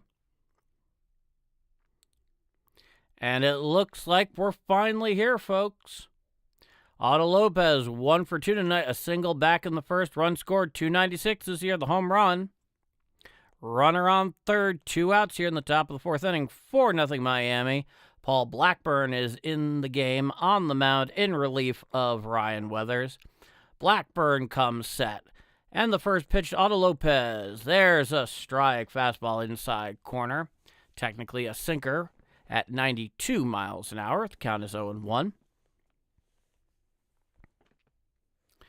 Digging in is Lopez. Coming set is Blackburn, the 0-1. Cutter down and away and out of the zone to the right-handed hitter. The count is 1-1.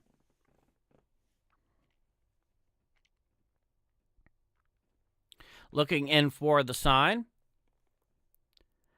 And the pitch. Swinging strike, cutter over the outside corner. Swung right over the top of it did Lopez, and the count is now 1-2. 4-0 Miami here in the top of the fourth inning. Runner on third, 2 outs, a 1-2 count. And the 1-2 pitch. Swinging strike 3, and that will do it for the very long top of the fourth inning. So we go to bottom of 4. It's 4-0 Miami here at Yankee Stadium on Saturday night. I'm Paul, and this is Bombers Game Mike.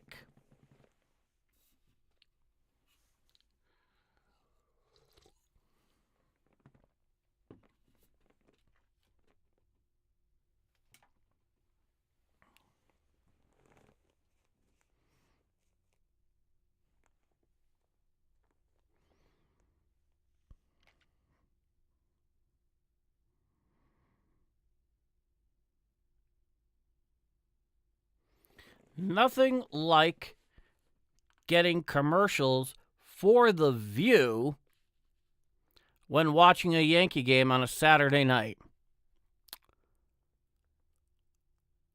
Interesting. What does that say about the demographic who's watching this, or they think is watching this? I don't have an answer to that question. Do you have an answer to that question? What can I say? What can I say? The NHL commercials, the constant stream of them, make a hell of a lot more sense. But the view? Really? Yankee baseball Saturday night? The view?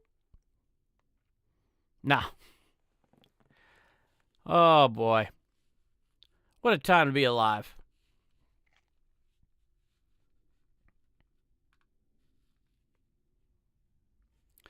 Now, first pitch to Jazz. Strike, cutter, inside corner. Count is 0-1 to Chisholm, who popped out back in the second. He was a 1-pitch, 1 out.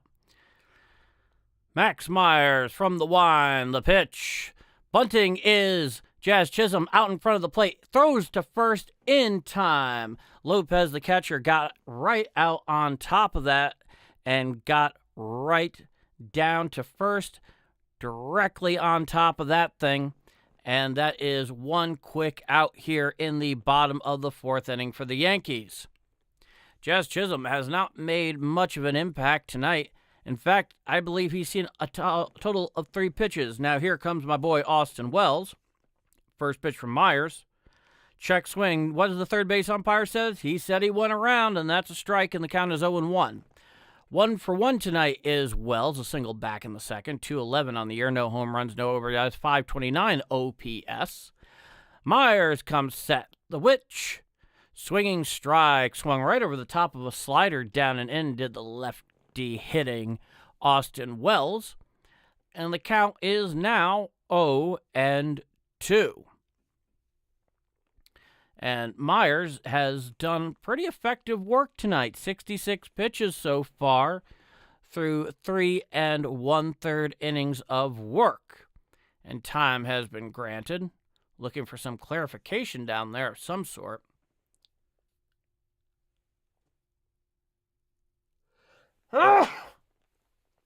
Excuse me, folks. Myers comes set from the full wind. And the 0-2 pitch. In the dirt, a ball slider. It's in the dirt. Counts 1-2. Wells digs back in. Myers is atop the bump from the full wind. He comes, and the pitch. In the dirt, a sweeper nowhere near the zone. Counts 2-2 to Austin Wells, who's 1 for 1 tonight. So 4-0 Miami so far. 1 out here in the bottom of the fourth inning. Myers has been in control with the exception of the third inning. Here's the pitch. Hit to the right side and right at the second baseman. And that will be the second out of the inning. So that was the old Adam ball right there. The old Adam ball right there for the second out of the inning. And here comes the shortstop, Jose Caballero, who, of course, is 0 for 1 so far tonight. The right-handed hitter is in the box, and Myers deals. A four-seam fastball low and in, and the count is 1-0. Caballero does make his presence felt, even though his edict has been made very clear. Here's the 1-0 pitch. Swinging strike swung right on through that four-seamer. Out and over the plate. Count is 1-1. He struck out in the second against Myers. Myers very much in control right now. He winds the pitch. And it's initially called a ball, but it is being challenged by Miami. Let's see what the ABS has to say for us. And it is confirmed to be a strike. So the call is overturned, and the count is now 1-2 with 2 outs here, nobody on in the bottom of the fourth inning. Yeah, he was absolutely certain on that. Was Lopez behind the dish. Now the 1-2 pitch. Well, sweeper well out of the zone. Bounced out in front of the plate. Deflected right over the left-handed hitting batter's box. And the count is now 2-2 to the Yankee shortstop. He's back in the box. Myers from the full wind. The pitch. Swinging strike 3, and that'll do it. So the Yankees go down 1-2-3 here in the bottom of the fourth inning. We go to the top of the fifth. All Miami 4-0. I'm Paul DiCostanzo, and this is Bombers Game Mike on Saturday night.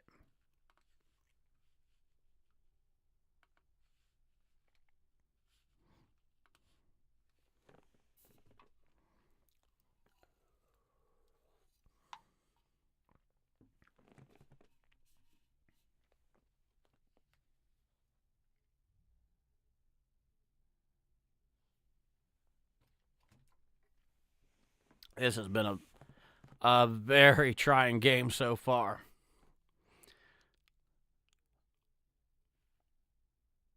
Very trying game.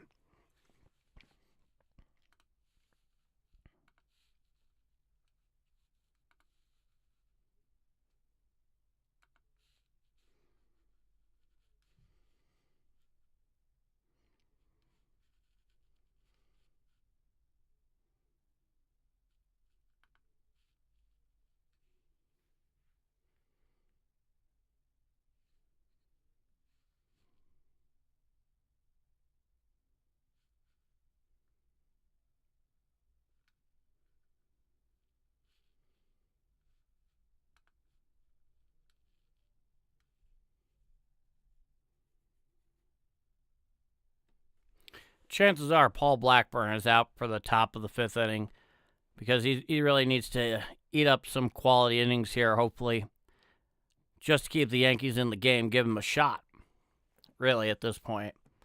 Not that they can't come back from 4-0 down, but it's definitely not been their night so far. Ryan Weathers was not good. He could have been worse, admittedly. And their defense has not been good. They have not had timely hitting. Paul Blackburn is out for the top of the fifth inning. Here's the first pitch. Strike cutter outside corner to the right-handed hitting Hernandez, and the count is 0-1. He's 1 for 2 tonight with a 2-run triple back in the first. Humberto Hernandez is. And the pitch from Blackburn, well out of the zone, a sweeper down and away. Count is 1-1. Yeah, right now, the job of Paul Blackburn, eat innings, keep the Marlins exactly where they are. Here's the 1-1 pitch. Foul tip back behind home plate. The count is 1-2.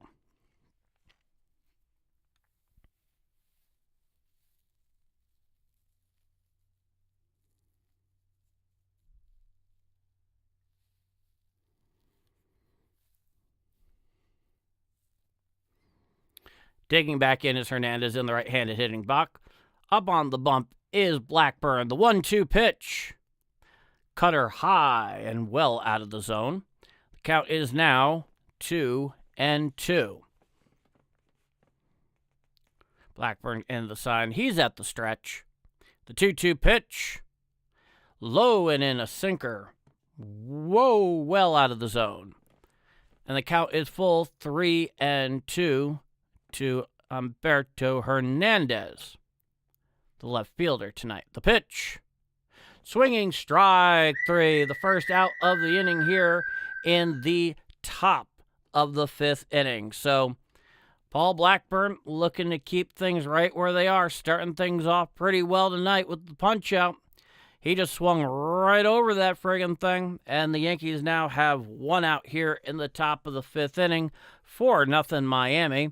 And now here is Norby. Here's the pitch. Ball, a cutter, or either sinker, down and away and out of the zone to the right-handed hitting Connor Norby, who's 1 for 2 with a single back in the 3rd tonight, playing first for Miami. And looking in, the 1-0. Outside sinker out of the zone. Count is 2-0.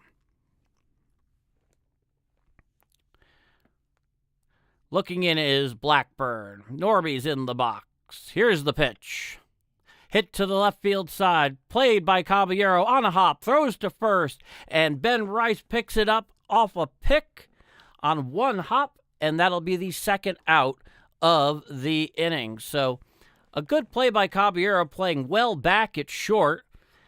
Throws it over to Ben Rice on a hop. Rice picks it basically in a mid-hop throw. And he gets Norby by at least 3 strides. So that is the 2nd out of the inning here for the Yankees in the top of the 3rd. Here's the pitch. Strike, curveball, outside corner to Xavier Edwards, who's 1 for 1 today. Single, walk, and a run. He is the second baseman here. Old Xavier Edwards in the 7th hole. An 0-1 count. Paul Blackburn not doing too bad in relief here, trying to get things steadied here out on the mound. Here's the 0-1 pitch. Down and away, change up well out of the zone to the left-handed hitting Edwards. The count is 1-1.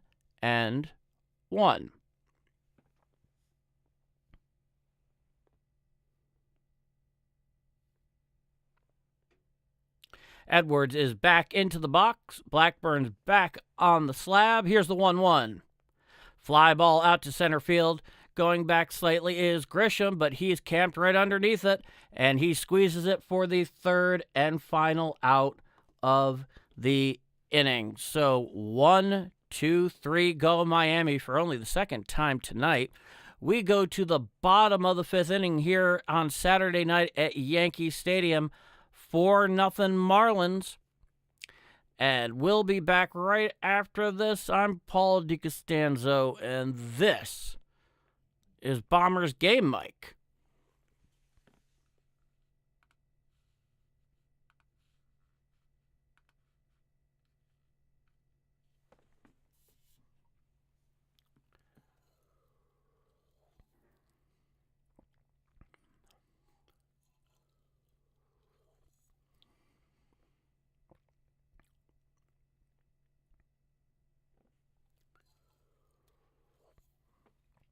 Yeah, right now, 4-8-1 Miami, 0-1-1 for the Bombers going to the bottom of the 5th.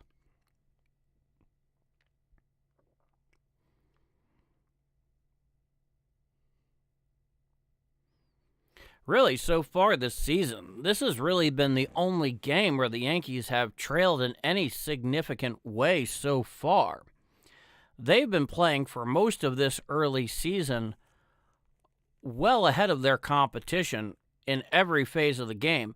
So this is really one of those things where, you know, as far as that all goes, right? They're in unfamiliar territory in this early campaign. I mean, that's really finding the silver lining, of course. But I think we all get it. I think we get it plenty fine. Oh, yeah. So it looks like Ryan McMahon is coming on up. And nice big Delta commercial. Now, Myers is out for his fifth frame of work. Stepping in as the third baseman, Ryan McMahon. Leading off here on deck is Trent Grisham, Judge in the hole. Here's the first pitch. That's a slider just out of the zone to Ryan McMahon. He's 0 for 1. Reached on an error back in the third inning. Counts 1-0. And there's a little bit of action going on out there in the Marlins bullpen. Here's the 1-0. Grounded foul down the first base side and out of play. Count is 1-1. And, they didn't get Ryan McMahon for his bat. But at some point, it'd be nice if he used it. Now, from the line, Max Meyer steals. Four-seam fastball down and away. It is initially ruled a ball. It is being challenged by the catcher Lopez. And here comes the ABS challenge. And ABS has overturned the ball. The call for a ball, and it is now 1-2. So far, the Marlins have been very effective using their ABS challenges here tonight. That clipped the zone just down and away from the left-handed hitting McMahon, 94 miles per hour. Here's the 1-2 to McMahon. In the dirt and well out of the zone. Nothing to challenge there, folks. And the count is 2-2.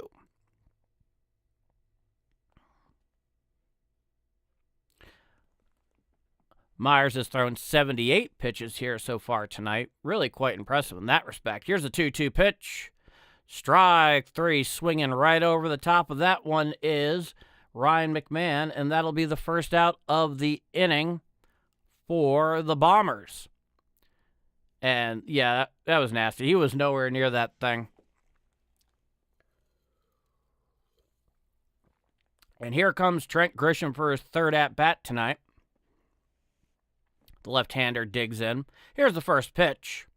Grounded to the right side, fielded by the first baseman Morey, throws to Myers, covering the bag at first, and that is the second out of the inning. So 1 pitch, 1 out to Trent Grisham.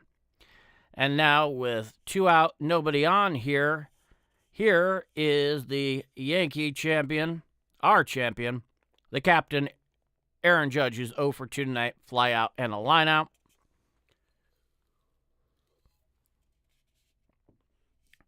Certainly he would like to get a little something going here, get a little bit of a spark. We shall see. Myers from the full line, the first pitch. Strike. Four-seam fastball on the inside corner to the righty Judge. The count is 0-1. Aaron Judge has been fairly quiet here tonight, unfortunately. Myers comes set. He deals. That is a sinker well inside to Aaron Judge. The count is 1-1. He steps in. Myers back on the slab. He has the sign from the full line, the 1-1 pitch. Well down and away, four-seam fastball, 96 miles per hour, clocked by yes. The count is now 2-1 to Aaron Judge, who is just ahead in the count. And the wind from Myers, the 2-1 pitch, ground to the third base side and out of play. And the count is 2-2. So Myers, 1 strike away from being able to go 1-2-3 here in the bottom of the 5th inning against the Yankees. He's been in control for most of tonight, in and out of trouble a couple times. The 2-2, well outside, four-seam fastball, well over the left-handed hitting batter's box. And the count is full to Aaron Judge, here with 2 outs in the bottom of the 5th inning, 4-0 Miami, if you are just joining us. Myers back on the slab, the pitch, and hit right up the middle for a base hit. Fielding is the center fielder, tossing it back on in, and the Yankees have a 2-out single here in the bottom of the 5th inning by way of Aaron Judge. He just took it and went right back up the middle. An absolute laser beam, actually, all told. He was right on top of it. Didn't try to do too much. He took what he gave him. And now the Yankees have a runner on first with 2 outs here. Here is Cody Bellinger. I keep calling him his dad's name. That really shows you how long I've been watching this game. Bellinger is 0 for 1 with a walk earlier. And the first pitch from Myers as he looks in. Strike, 4-seam fastball on the inside quarter to the left-handed hitting Cody Bellinger. Count is 0-1. From the stretch, on the slab is Meyer. The 0-1 pitch. Down and in a changeup, clear out of the zone. Counts 1-1. And this has really been just the general pace of this game so far tonight. It has not been much so far for the Yankees. Now, Meyer looks in. The 1-1 to Bellinger. Hit to right center field. Going back is the right fielder. Looking up, and it is gone. A 2-run home run for Cody Bellinger. And that puts the Yankees finally on the board. And Miami has a 4-2 lead. Oh, that was a wonderfully beautiful swing and blast by Cody Bellinger to cut the Miami lead in half. And in the bottom of the 5th inning, it is 4-2 Miami. Oh, the first time tonight that the Yankees have finally broken through on the big fly from Cody Bellinger. And it looks like there'll be a conference out on the mound. It looks like they might give old Max Meyer the hook here. Yes, oh yeah, that was that big, powerful, easy swing by Bellinger, easily 3 or 4 rows deep to right center field, just to the right of the Yankee bullpen out there. If you sat out there, you know. If you know, you know. We do have a pitching change. Max Meyer is getting the hook. And we'll be back right after this pitching change. I'm Paul DiCostanzo, and this is Bombers Game Mic. Oh, that was something. Oh, that'll wake you up. That'll wake you up. We all needed it. We all definitely needed it.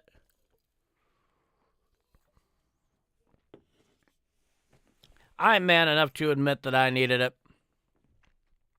Oh, no, that was a wonderful Yankee Stadium home run by Cody Bellinger.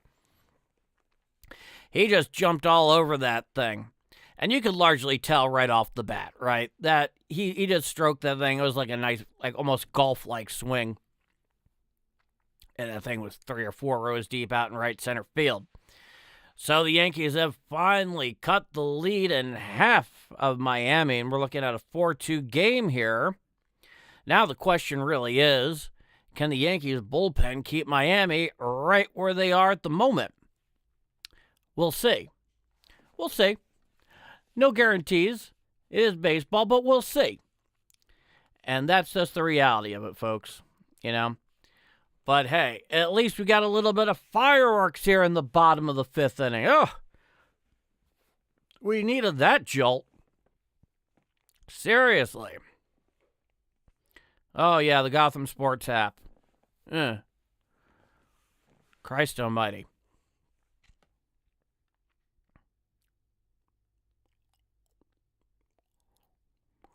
Now, Ben Rice is coming up to the plate. Andrew Nardi is in the game, the left-hander. The first pitch to lefty Rice. Slider down and away and out of the zone to the big lefty. The count is 1-0. Yeah, that's the big, goofy Aaron Judge smile. Kind of infectious in its own way. There's like nothing pretentious about it. Here's the 1-0 pitch to Rice. Well out of the zone, 4-seam fastball. The count is 2-0, 95 miles per hour from Andrew Nardi. Thrown 1 2/3 innings so far. No walks, 4 strikeouts, 167 against. The 2-0 pitch. Once again, well outside, a slider to the big lefty Rice. And the count is 3-0. Rice is 0 for 2 tonight with a pair of strikeouts. Just don't miss inside to him, folks. Or that thing is going into the next area code. Now the 3-0 pitch. Strike, four-seam fastball over the inside corner, 96 miles an hour, clocked by yes. And the count is 3-1 to Ben Rice. Giancarlo Stanton is on deck. He represents the tying run for the Yankees. And the 3-1 from Nardi. Strike, four-seam fastball outside corner. And the count is full 3-2. So the Yankees are challenging on that, and boy, they missed. Wow. The call was definitely confirmed. I am shocked that they wasted a challenge on that, but what are you going to do? Them's the breaks. Count is full, 3-2. 2 outs here. Ben Rice at the plate, 2 out. Bottom of the fifth inning, Nardi up. Here's the pitch. Ball 4, slider well and out of the zone. And Ben Rice will take his pass to first base. And here comes Giancarlo Stanton, 0 for 2 tonight. A strikeout and a foul out. Batting .370 on the year, though. He wants to make up for that. You know he does. He has way too much pride in his work. Now the first pitch from Nardi. Slider inside to the big right-hander. The count is 1-0. So we got Rice down there at first. 4-2 Miami after Bellinger cuts the lead in half with a 2-run home run here. Here's the pitch. Change-up down and in, nowhere close in the zone to big old Giancarlo Stanton. Count is now 2-0. Ben Rice is 1 for 3 this year on ABS challenges. Now Nardi comes set. And the lefty deals. Slider well down and in and nowhere close to the zone. The count is now 3-0. And here's an interesting thought, folks. As far as ABS challenges and success, I wonder how long it's going to take before that becomes a marketable statistic for players in free agency and trades. A little bit of a thought there. Nardi comes set. And the lefty deals. Ball 4, four-seam fastball, nowhere close to the zone. So now the Yankees have runners on first and second now with 2 outs here. A lot of that 2-out magic that they've needed to kind of work out here. And what are we looking at here? Are we looking at a pitching change? Is this a simple conference on the mound? Pitching coach is out on the mound to settle down Nardi. And they have Jazz Chisholm coming up, so they get the lefty-lefty matchup here. Jazz has been a non-factor in this game. I believe he has seen a total of 3 pitches and 2 at-bats. And you know Jazz is looking to turn one around here. 0 for 2, pop-out, ground-out. I would say that's making it look far more dramatic than it looked in reality. And the righty Bender is up in the pen for the Marlins here in the bottom of the 5th inning. And digging in is Jazz Chisholm. Coming set is a lefty Nardi. The pitch. Ball 1, four-seam fastball outside corner to the lefty Jazz Chisholm Jr. Count is 1-0. So the Yankees have runners on first and second, 2 outs here at the bottom of the 5th inning. They have cut the Miami lead in half. And Jazz Chisholm is here. Here's the pitch. Fouled off down the third base side and out of play. The count is 1-1. So the Yankees are refusing to go too quietly into the night here in the bottom of the 5th inning, taking their opportunities as it's being presented to them. Comes set Nardi, the lefty deals. Swinging strike over the top of a slider down and away to the lefty Chisholm, and the count is now 1-2. And it looks like Paulie Goldschmidt is starting to get loose there in the dugout. Might have some pinch hitting opportunities here. We'll see what ends up happening. Nardi is back on the slab. He comes set. And the 1-2 pitch. Strike three, and that will do it. Jazz Chisholm goes down swinging, but the Yankees put 2 on the board. They cut that lead in half, and now it is 4-2 Miami going to the top of the 6th inning at Yankee Stadium here on Saturday night. I'm Paul D, and this is Bombers Game Mike.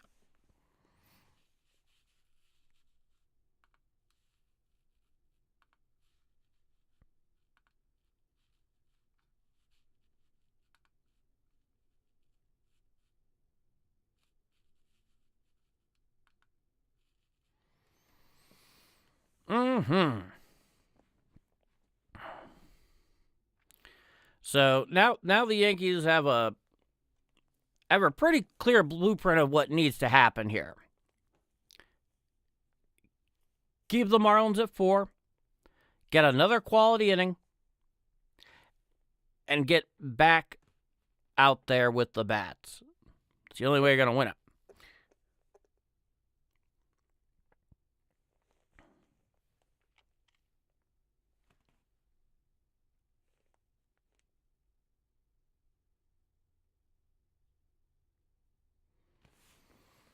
Oh, yeah. All these wonderful ESPN commercials. Do you remember when ESPN was cool? I certainly don't. Or rather, I do. I lived through it. And boy, it feels like forever and a day ago. And yeah, definitely. It is definitely time for a beer, to say the least. And thank you for the first comment here since I started doing this. I love it, boy. I love it. Let's see.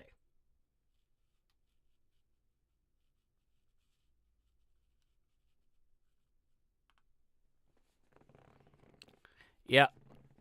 First pitch from Paul Blackburn to the ball. Count is 1-0. Yeah, it's definitely time for a beer, my friend. I'm all for it. Here's the 1-0. Grounded up the middle. Diving is Caballero. He stops it. He throws over to first, and the throw is well wide of Ben Rice. And Jimenez is now on first with nobody out. Definitely one of those nights. Well, if there's going to be a beer, yeah. Are you treating? I could be down for that. I could be down for that. Oh, that was a bloody awful throw. I mean, give Caballero credit, right? Not too many shortstops are necessarily going to stop that. So runner on first, nobody out. Blackburn throws over to first, keeping him close. Yeah, not his greatest moment. Half a good play does not equal a great one. That's for damn sure. Now, looking as Blackburn, the pitch.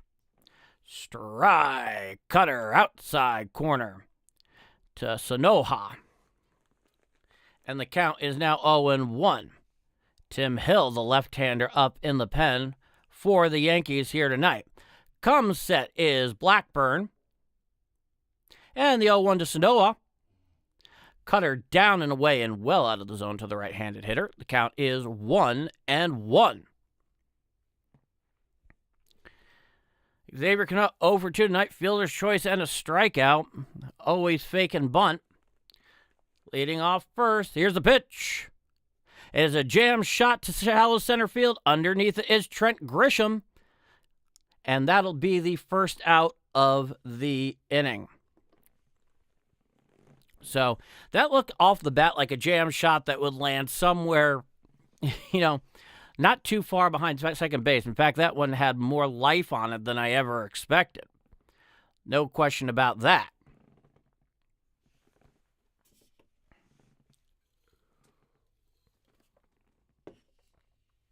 And here comes Aaron Boone. It looks like they're going to be going out to Tim Hill. So Paul Blackburn, he came in for Ryan Weathers and has largely steadied the ship. That fourth run from Miami was definitely not his fault. That was Cody Bellinger's fault. But that's just the nature of the game, folks. Long Saturday night. Mm-hmm.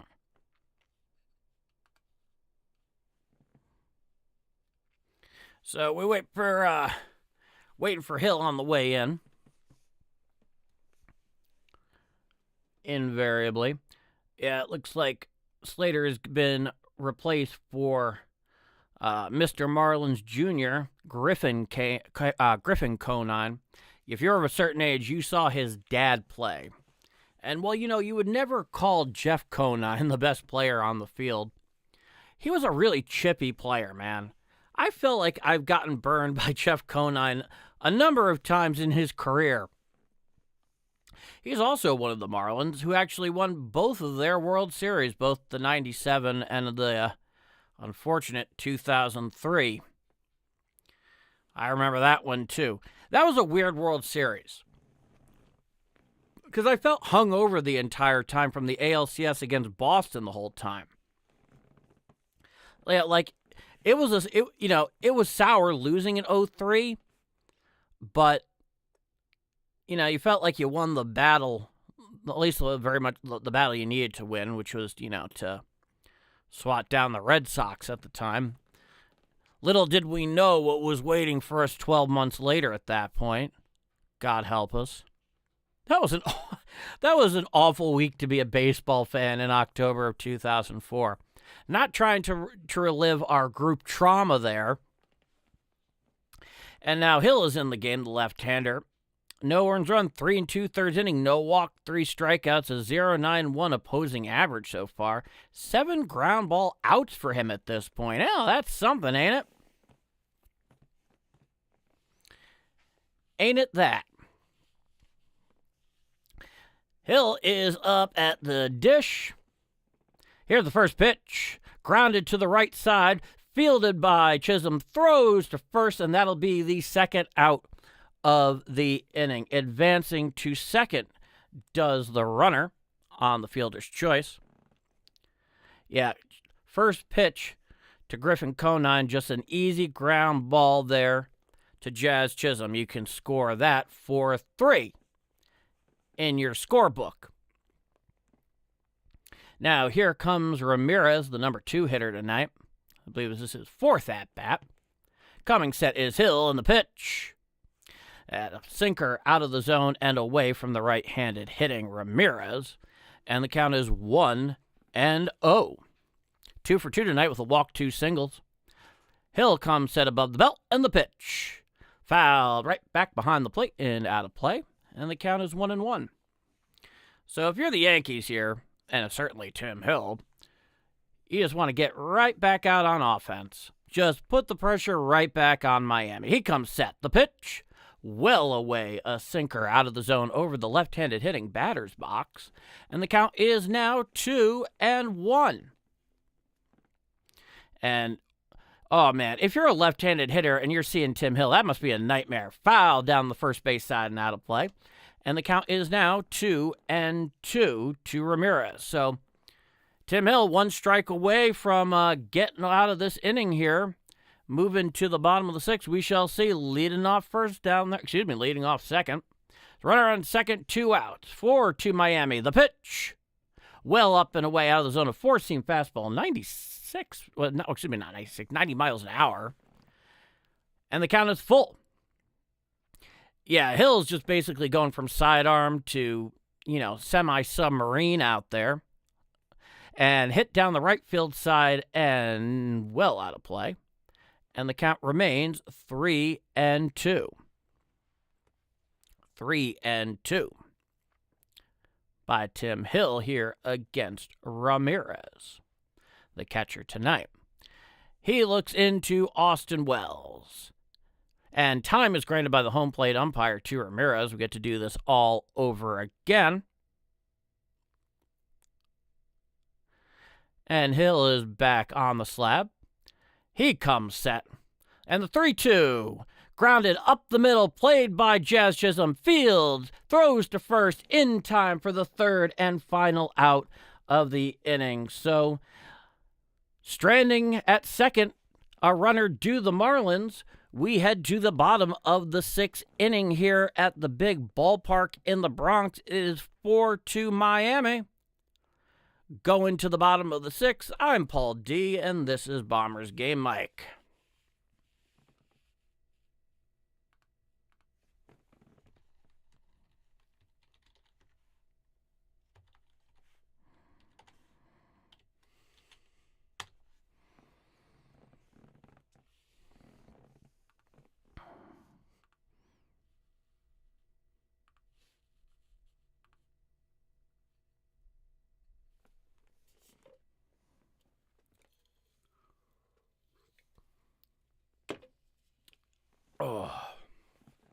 Yeah, I could definitely use a beer right now. This is one of the reasons why baseball is really like the ultimate drinking sport. Because you have all this downtime. Yeah, obviously less so when you're calling a game live online like this. But it really is like the ultimate social drinking sport. More so than football, more so than hockey and basketball. Just a lot of downtime where you can really actually enjoy the drink, have a bit of conversation, and still actually be focused on the game. It's a beautiful thing. Just like baseball is the ultimate sport for radio. Really, the two came into maturity together all at once, historically.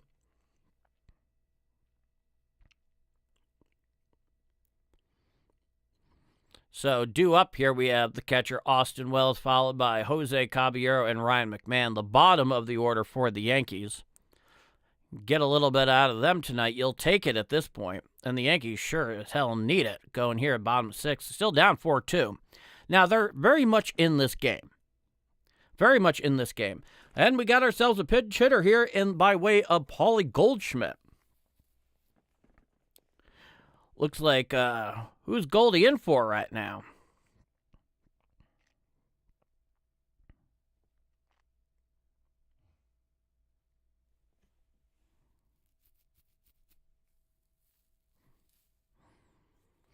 Goldie is in pinch hitting for Austin Wells, so presumably J.C. Ascaria will end up going into the game, or they'll move Ben Rice behind the plate and then Goldie over to first. We'll see what happens.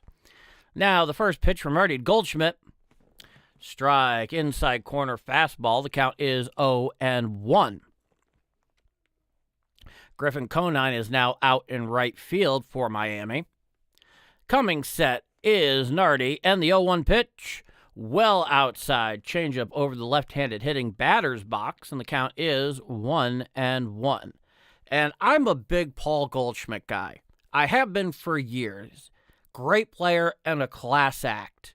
Here's the 1-1 pitch. Hit foul straight on back by Paul Goldschmidt, and the count is now 1-2.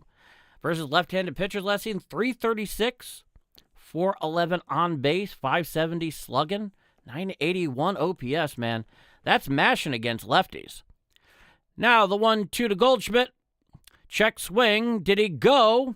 No swing, says Blue down the first baseline. And the count is now 2-2.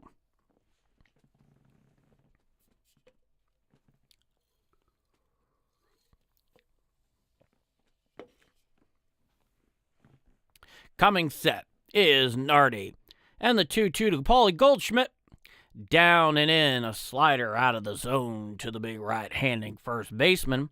And the count is 3-2. I wonder if they're putting Ben Rice behind the plate and moving Goldschmidt out to defensively at first.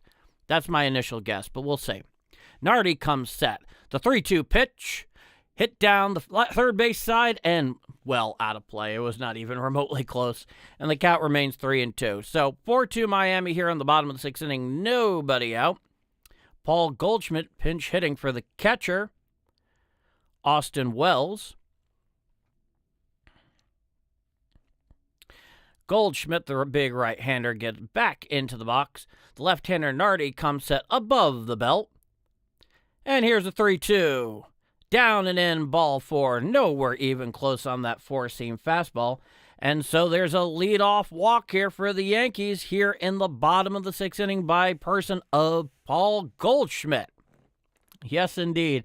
And here comes the Yankee shortstop, the 8-hitter Jose Caballero. Now, you kind of wonder, there's no way they're going to ask Caballero to bunt here. In all likelihood. Are we getting the hook here? Is this it for Nardi tonight? We shall see. Yep, sure does look like it. And we got ourselves a pitching change here, folks. So Nardi is off to the showers. 4-2 Miami here in the bottom of the sixth inning. Nobody out, or runner on first. And we'll be back for this at-bat of Jose Caballero here in a couple of minutes. I'm Paul D. It's Saturday night. This is Yankees baseball. Those are the studio lights. And this is Bomber's game mic.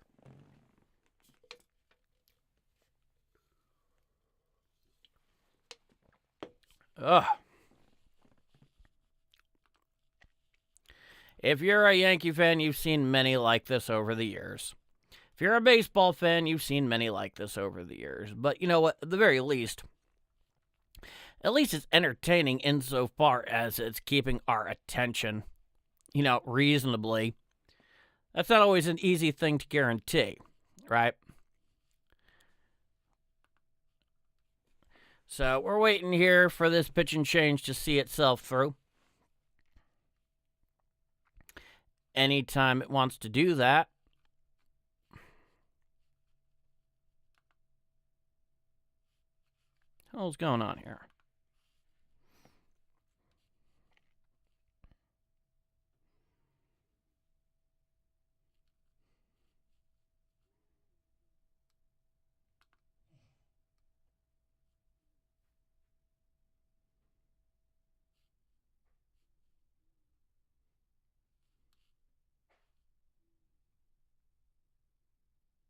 What I wouldn't give to actually be watching the local commercials on Yes at the moment, of which I've never been a huge fan, but they are so much better than the ones on MLB.TV.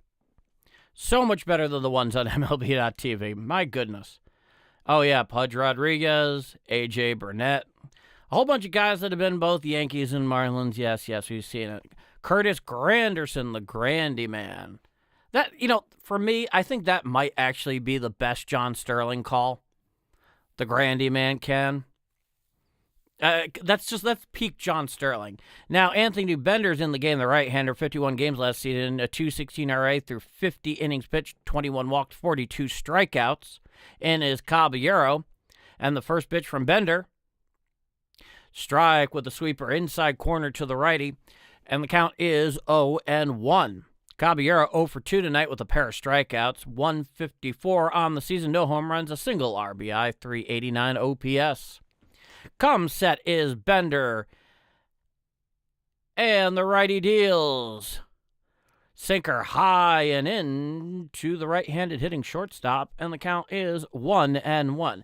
And not to get terribly nerdy here, but if you're a fan of Futurama and you see a pitcher whose last name is Bender, how can you not think of that? How can you not think of the robot? Here's the pitch. Fouled back behind the plate and out of play, and the count is 1-2. Now, granted, very, very few are more interesting and funny and timeless than the character Bender Bending Rodriguez, but that's not up for debate. Bender comes set. The righty throws over to first, keeping Paul Goldschmidt close over there. I don't think Paulie Goldschmidt's going to be taken off for second, but you never know. Caballero digs back on in. Bender back on the bump. And the 1-2 pitch. Well outside, a sinker out over the left-handed hitting batter's box, and the count is now 2-2. Bender looks in for the sign. He comes set. And the 2-2 pitch. Whoa, and Caballero gets beamed on the left arm, so runners on first and second. Nobody out here at the stadium. The Yankees got themselves a rally cooking with the bottom of the order here. Runners on first and second. Nobody out here in the bottom of the sixth. Caballero he earned that free pass. Oh, no, that caught him just to the left of the number 7 on the 7-2 on the back of his jersey. It got him on the rib cage. That sounds awful. Now, here's the third baseman, Ryan McMahon, 0 for 2, reached for an error in the third. And the first pitch from Bender, and he shows bunt, called strike, sweeper outside corner to the lefty hitting third baseman, and the count is 0-1. Ryan McMahon, this would definitely be a time and just the perfect guy to put down a bunt if he can possibly make it happen. Here's the 0-1. Down and in, out of the zone, a sweeper. Damn near the feet to Ryan McMahon. The count is 1-1. Not like hot skip and rope, but, close enough. definitely nothing to be tempted about at the very least.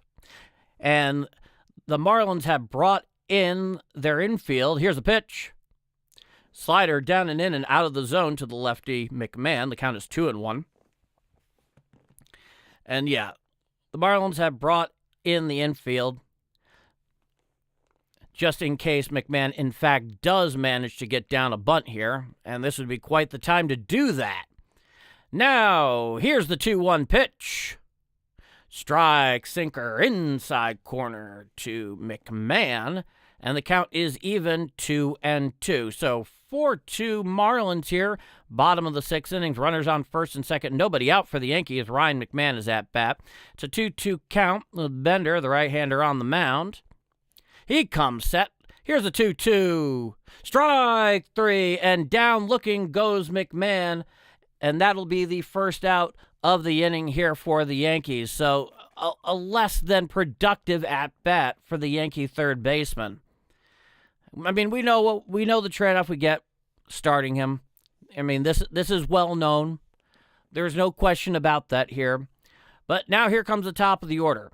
So the Yankees have runners on first and second, 1 out. You have Trent Grisham coming up to the plate. Aaron Judge on deck. The first pitch to Grisham. Grounded to the left side and through for a base hit. Coming around. He will score. Goldschmidt has come across the plate, and that will be the third run of the game for the Yankees. It is 4-3 Bombers here in the bottom of the 6th inning.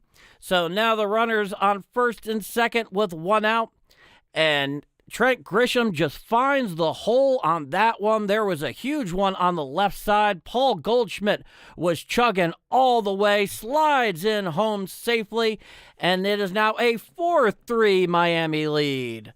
Oh, the Bombers are back in the game now, and here comes MVP. 1 for 3 tonight with a single.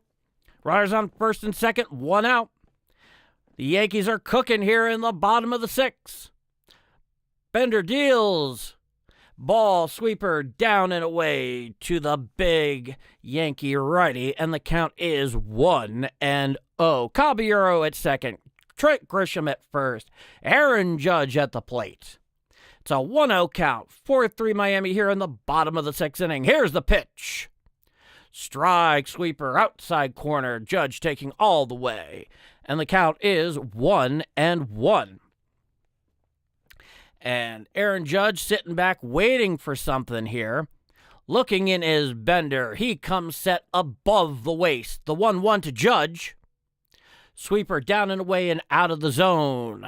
And the count is now 2-1 to the big right fielder. Cody Bellinger on deck, who's responsible for 2 of those Yankee 3 runs tonight. Bender looks in. And here's the pitch. And it's hit down the right field side and through for a base hit. Coming around scoring is Caballero. Coming around is, no, they are holding Trent Grisham at first, and it is a tie game.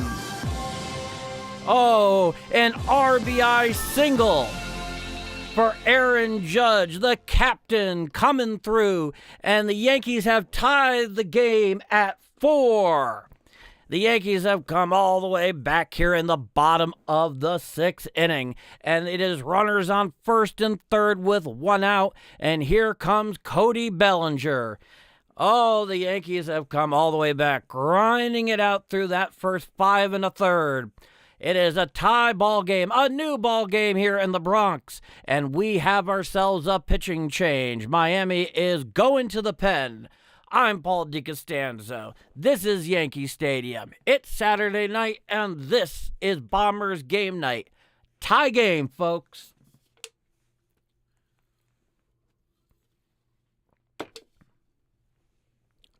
Boo, yeah.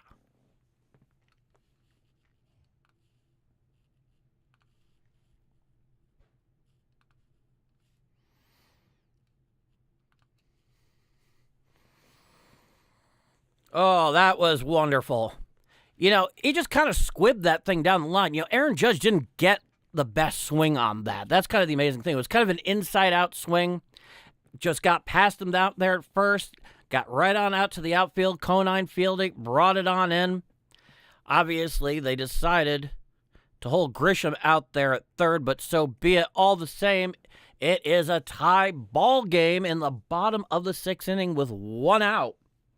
So, hey, the Yankees are back in this one. And I think we all needed that jolt, to say the least. So the Yankees are really showing some resiliency here, no doubt. And, the Miami pen is showing itself to be just a little bit leaky, folks. Just a little bit leaky. Are we shocked? I'm not. But that's okay. It doesn't matter the circumstances. It never feels less satisfying. So we got Cody Bellinger, and John King is in, the left-hand pitcher. 466 last year in 51 games, 48 in the third innings pitched, 14 walks, 28 strikeouts for John King. King of where and who, we shall see. Going for the lefty-lefty matchup here against Bellinger, time is granted by the home plate umpire.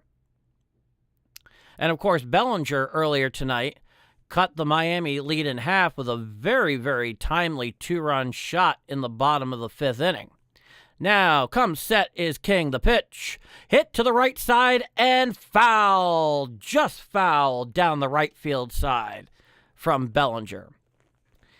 That looked like it just kind of swung it around and, it was a foul ball. It was a foul ball. It definitely sliced at the very last moment, but it was foul. So it's an 0-1 count here to Bellinger. King, the left-hander, comes set. He deals. Fly ball out to left field. Middle left field. Underneath it, the left fielder is for the catch. Tagging is Grisham. He comes in, and he is safe. Safe. And that'll be the 5th run of the game for the Yankees. And they now take a 5-4 lead. Oh, a sac fly there from Cody Bellinger. Scoring is Trent Grisham. Moving up to second on the sacrifice fly is Aaron Judge. And the Yankees now have a runner on second with 2 outs here in the bottom of the 6th inning. So the Yankees have come all the way back, and they now enjoy a 5-4 lead. Oh, yeah. Now we're seeing on the replay, and no, he's definitely safe. And here's Ben Rice. Nearly, does he get beamed? No, but it's definitely a ball, and the count is 1-0. Yeah, he looks like he got his cleat a little caught up there going in home plate before he got the bag, but he was definitely safe. No question. So it's a 1-out count here to Ben Rice, runner on second, 2 out. 5-4 Yankees in the bottom of the 6th inning. They have come all the way back. Here's the pitch to Rice. Strike, slider, outside corner to the big lefty. The count is 1-1. 0 for 2 so far. Walk in the 5th. And boy, they just want to keep showing us that replay of Trent Grisham coming into home, just in case we missed it the first time. Here's the 1-1 to Rice. Slider, their sweeper well down and away and out of the zone from the lefty King. And the count is now 2-1. 2-1. So this has been an impressive fight back on the part of the Bombers here so far. It's a 2-1 count to Ben Rice. Giancarlo Stanton is on deck. He is 0 for 2 tonight. And Aaron Judge is sitting down there at second base. So 5-4 Yankees, bottom of the 6th innings, 2 out here. It's a 2-1 count to Ben Rice. John King, the lefty, is on the mound, and he deals. Swinging strike right over the top of that changeup down and in was Rice swinging. And the count is now 2-2. Leading off second is Aaron Judge. Shortstop is shaded just to the left field side of second base. Here's the pitch from King. Fouled back and out of play by Rice, and the count remains 2-2. So you have to imagine that King here definitely wants to get that strike and end this inning here from the Yankees, but we'll see. We'll see. Nothing certain. Certainly Aaron Boone is pleased with it. He's feeling the mojo right now. Here's the 2-2 pitch. And just missed Ben Rice there. I mean, I swear, it looks like it could, if it hit him at all, it would probably have hit the blousing of the jersey there. So it's a full count to Ben Rice, runner on second, 2 out here, bottom of the 6th inning. 5-4 Yankees, Giancarlo Stanton is on deck. The lefty King is on the mound. In to face consecutively Bellinger and Rice, as you would imagine. He comes set on the bump. The 3-2 pitch. Foul backing out of play. And the count remains 3-2. 3-2. What have you to say, Ben Rice? What have you to say? Now, from the stretch is John King. Here's the pitch. Strike 3, swinging right over that one was Ben Rice.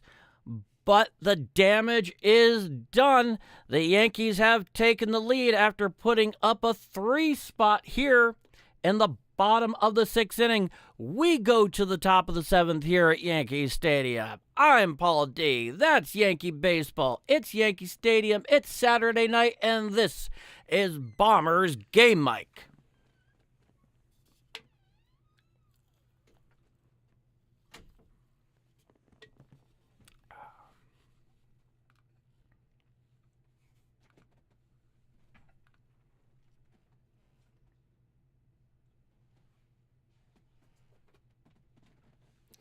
Yeah, this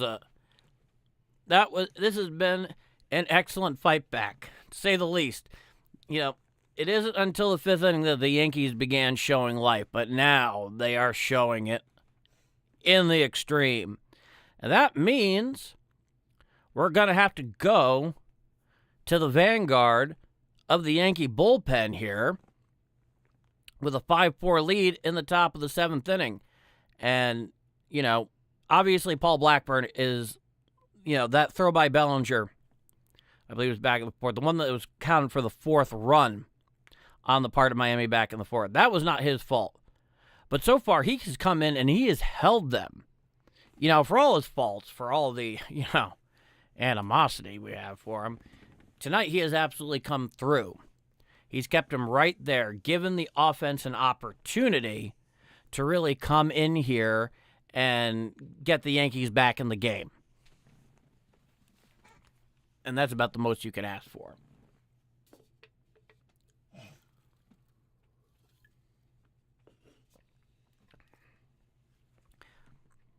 Now let's see where Aaron Boone decides to go with this here in the top of the 7th inning.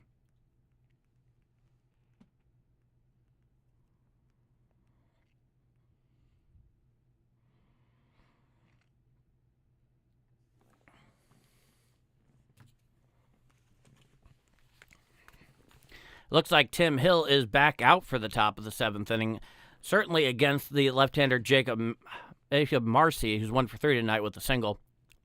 Here's the first pitch from Hill. Sinker inside to the left-hander. The count is 1-0.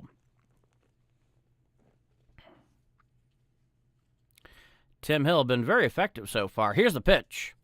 Strike, sinker inside corner to the left-handed hitting Marcy. And no, they're calling that a ball. Okay. Didn't look like that to me. Whatever. 2-0 pitch. Strike, outside corner, a sinker, and the count is 2-1.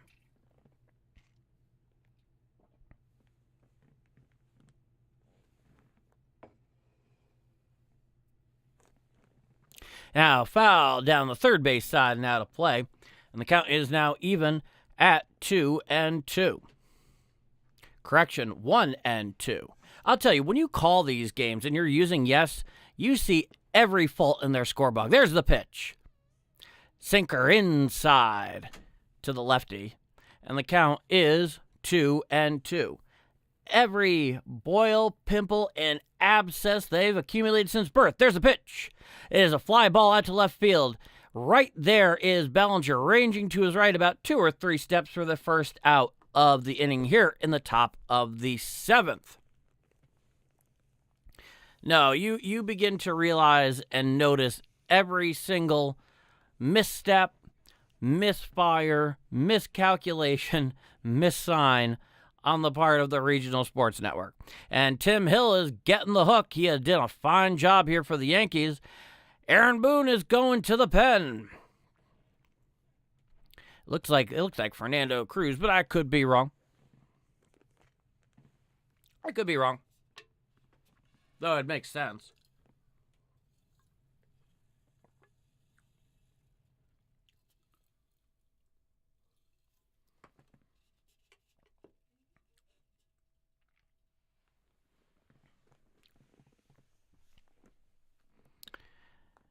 Yeah.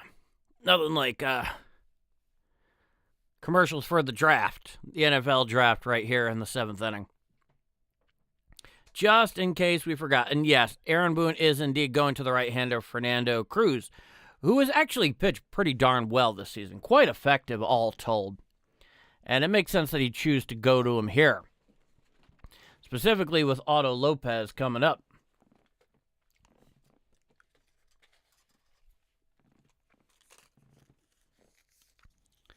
Yeah, Otto Lopez, who's 1 for 3 tonight, shortstop. What an interesting first name. It's a very German first name.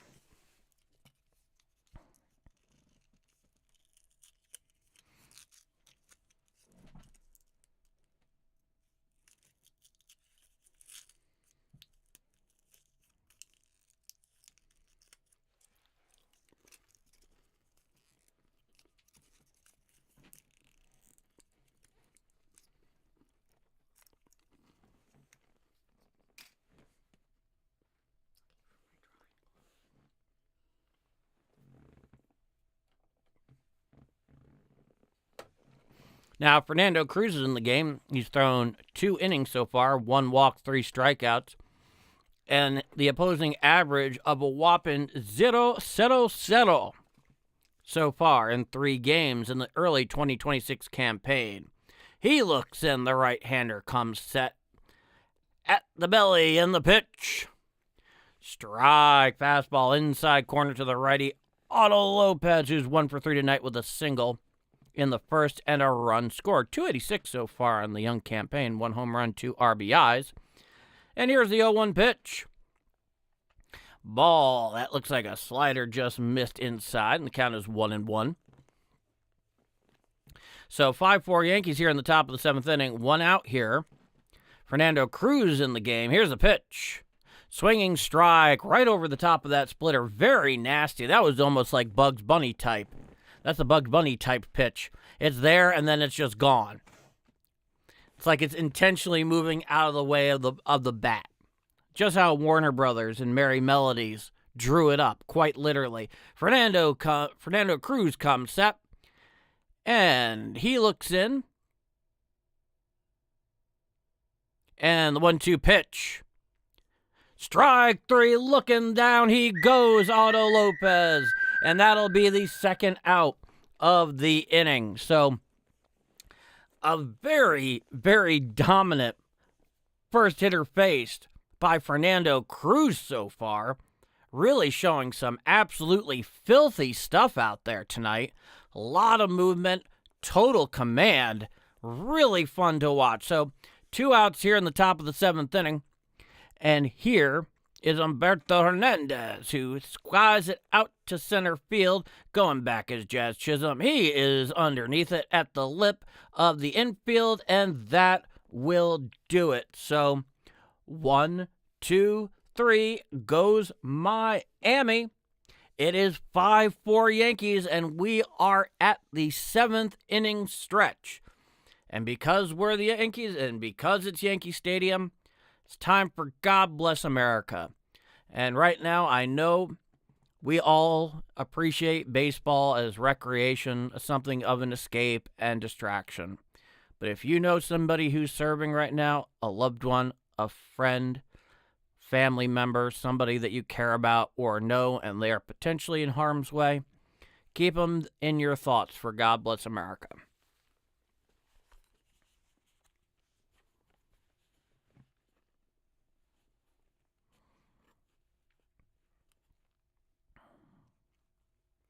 Honoring the veteran of the game at Yankee Stadium.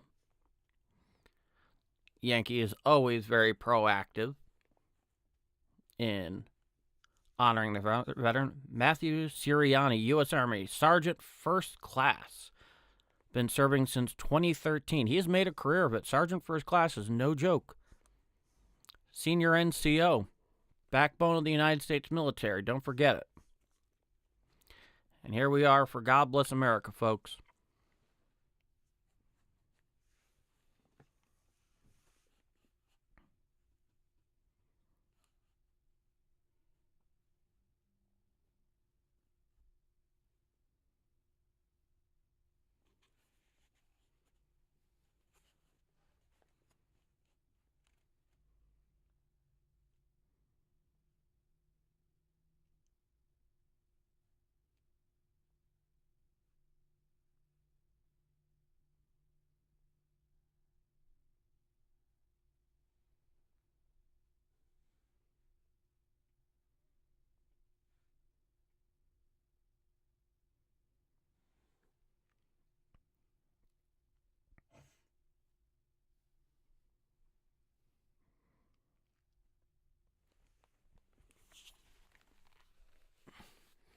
And now take me out to the ball game.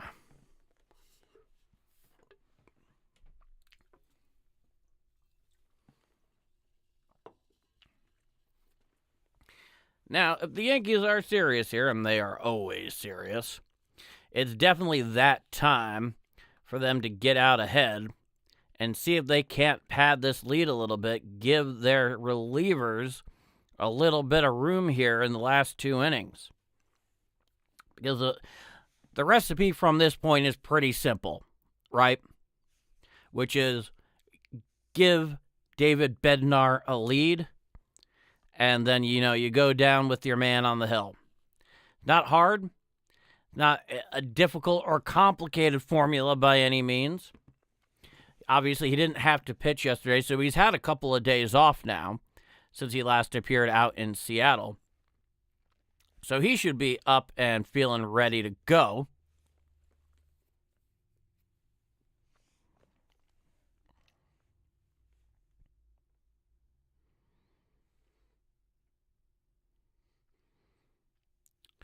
Yeah, World News Tonight from ABC. I need that like a bloody hole in the head. All right.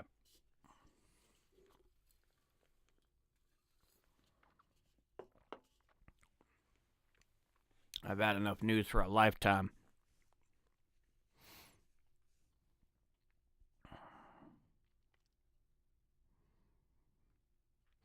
Due up, of course, in the bottom of the 7th inning, Giancarlo Stanton, Jazz Chisholm Jr., and J.C. Ascaria. So, clearly they didn't go the Ben Rice behind the plate route. A thought, but no, J.C. Ascaria. He'll be in that 7th spot that originally was inhabited by Austin Wells. Then, of course, the pinch hit with Paulie Goldschmidt. And now J.C. Ascaria, the backup catcher, is in the game. And now Calvin Foucher is in for the Marlins. 65 games last year with a 3.28 ERA. Here's the first pitch to Stanton. Is a ball down and away to the big right-hander. The count is 1-0. 0 for 2 tonight. Walk in the 5th for Stanton. Hasn't had too much to say in this game so far, but he always makes himself heard. Now, here comes the 1-0 pitch. It's cutter down and away, well out of the zone. And the count is 2-0 from the righty. Up in the pen is Doval. And Foucher comes set above the belt. Here's the 2-0 pitch. Just missed cutter and away over the plate to Giancarlo Stanton. And the count is now 3-0. Stanton is just sitting back waiting for his pitch. He always wants to mash. Here's the 3-0. Strike, sinker, inside corner. The count is 3-1. Taking all the way on 3-0 was Giancarlo. Now he's absolutely in a hitter's count. Let's see if he can find one to drive. Here's the pitch. Ball 4. And the Yankees have a leadoff walk here in the bottom of the 7th inning. And you know what they say about leadoff walks. They like taking your mama out on a hot date. Now, we'll see if that happens to Calvin Boucher here, but one step at a time, folks. So, Giancarlo Stanton is on first. At bat is Jazz Chisholm Jr., who's looking to make some imprint on this game. Very quiet so far. Here's the pitch. Well outside, a slider, well and away from the left-handed hitting Jazz Chisholm, who's 0 for 3. Pop out, ground out, strikeout. In fact, those first two at-bats, he saw a total of 3 pitches. Not exactly the way he draws it up. Now, Foucher comes set, and the righty deals the 1-0. Strike cutter outside corner to the lefty hitting Jazz Chisholm Jr., and the count is now 1-1. And Jazz is looking to make his mark in this game somehow. This guy is total Broadway, 100%. Here's the 1-1 pitch. Sinker down and in for a ball. Count is 2-1. And, that's one thing I could always say about Jazz Chisholm is that he never shirks from the limelight. He's born for it. Here's a 2-1. Swinging strike outside corner. And the count is now even at 2-2. And he certainly doesn't want to go 0 for 4 here at the moment. Especially you have a leadoff walk here, bottom of the 7th inning. You have an opportunity to really build on this lead. Let's see where it goes. Here's the 2-2 pitch. Strike 3 goes down looking, does Jazz Chisholm. And that'll be the first out of the inning. The old backwards K for Jazz. And he is 0 for 4 tonight with a pair of strikeouts. Really not been his best night at the plate, to say the least. And it looked kind of high, but the fact of the matter is the Yankees are out of challenges here in regulation. And undoubtedly, he probably would have won an ABS challenge had they won to challenge with. Now here's J.C. Ascari for his first at-bat. There's a strike down to second. Giancarlo Stanton steals second. So Giancarlo goes and catches Foucher napping. It's a strike on the pitch, but Giancarlo Stanton swipes second clean. And the Yankees have a runner in scoring position with 1 out here in the bottom of the 7th. That's just good base running. So runner in scoring position on second. Up comes J.C. Ascari. First at bat of the night. It's an 0-1 count. 1 out here in the bottom of the 7th inning. 5-4 Yankees. And here comes the 0-1 pitch to Ascari.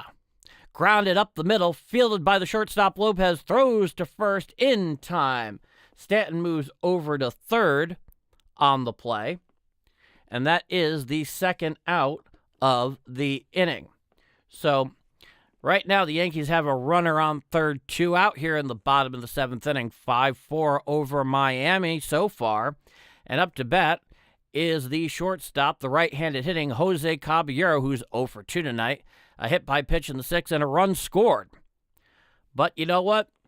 Great teams get 2-out hits. Here's the pitch. Strike cutter inside corner. And the count is 0-1 to the Yankee shortstop. Let's see what he tries to do here. Here's the 0-1. And it gets away from the catcher. Coming in is Giancarlo. He will score on the pass ball, presumably. And the Yankees take a 6-4 lead. Oh, that is absolutely brilliant. So Giancarlo Stanton's good base running got him down to second, advanced to third on the ground ball out to first, and then manages to get home on, I don't know if they're going to be calling that a pass ball or a wild pitch, but who the hell cares? 6-4 Yankees here in the bottom of the 7th inning. Here's the 1-1. Swinging strike to Caballero, swung right on through that one. A sweeper down and away. And the count is 1-2 here in the bottom of the 7th inning. 2 outs. 6-4 Yankees. Here's the pitch. Strike 3. Down goes the shortstop. Caught in the observatory. But the Yankees put one more on here in the bottom of the 7th inning due to some timely base running and some wild pitching. We go to the top of the 8th inning here at Yankee Stadium. It's Saturday night. This is Yankee Baseball. I'm Paul D, and this is Bombers Game Mike. 6-4 Yankees.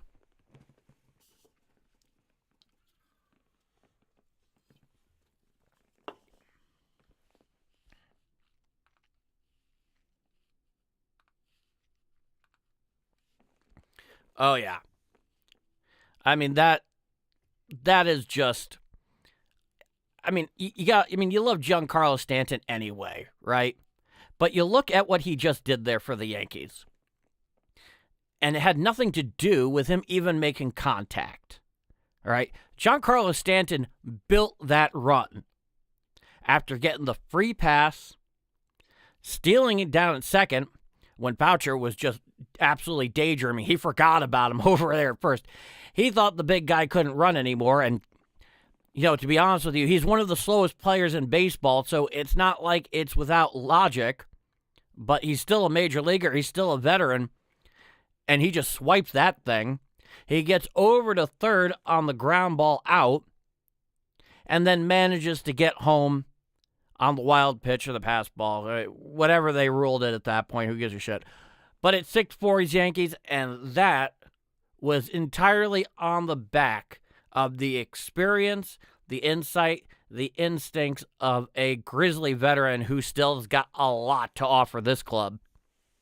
I like to call him our professional DH because he is, but he's also a lot more than that. He really is just such a competitor. Really impressive stuff. So we're here going to the top of the 8th inning. The current pitcher of record is Fernando Cruz, but clearly they're going to be, in all likelihood, going to the pen for the righty Dotel, which would make all the sense in the world because you're looking to get that thing into the hand of Bednar with a 2-run lead here. The Yankees just hung around, and the Yankee bullpen so far tonight has been outstanding. 4-9-1 for Miami, 6-5-1 for the Yankees. Dotel is in the game. And here's the first pitch to Hicks. It's a ball outside. Cutter, and the count is 1-0. The left-handed hitting Liam Hicks. He is in for Norby. Pinch hitter. Here's the pitch. To the right side, foul down the first base side, now to play. And the count is 1-1. Liam Hicks, 368, 3 home runs, 12 RBIs, a 1330 OPS through the early 6 games in this 2026 campaign. It's a 1-1 count here in the top of the 8th inning. 6-4 Yankees, nobody out. Camilo Doval is in the game. Doval is in the game. Here's the 1-1. Cutter well outside to the left-handed hitting Hicks, and the count is 2-1.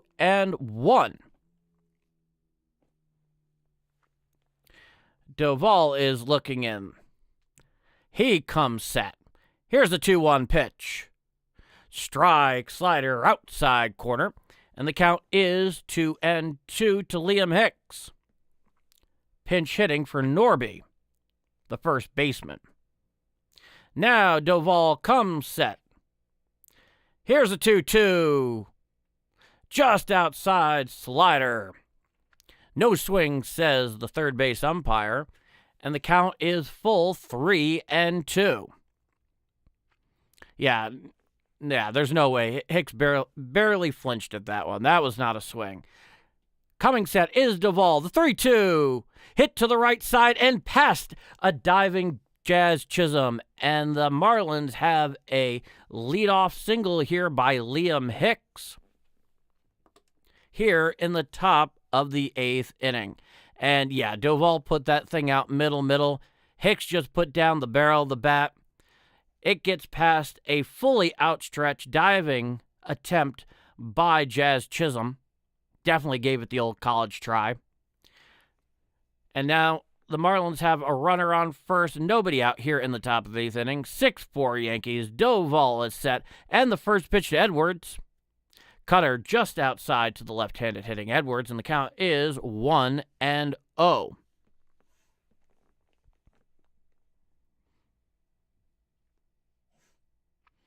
Xavier Edwards is 1 for 2 on the night. Here's the 1-0 pitch.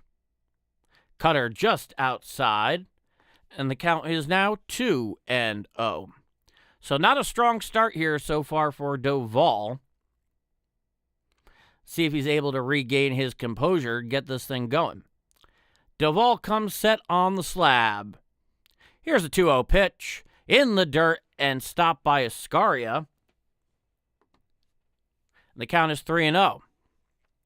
So Doval is in a position now where he absolutely has to throw a strike.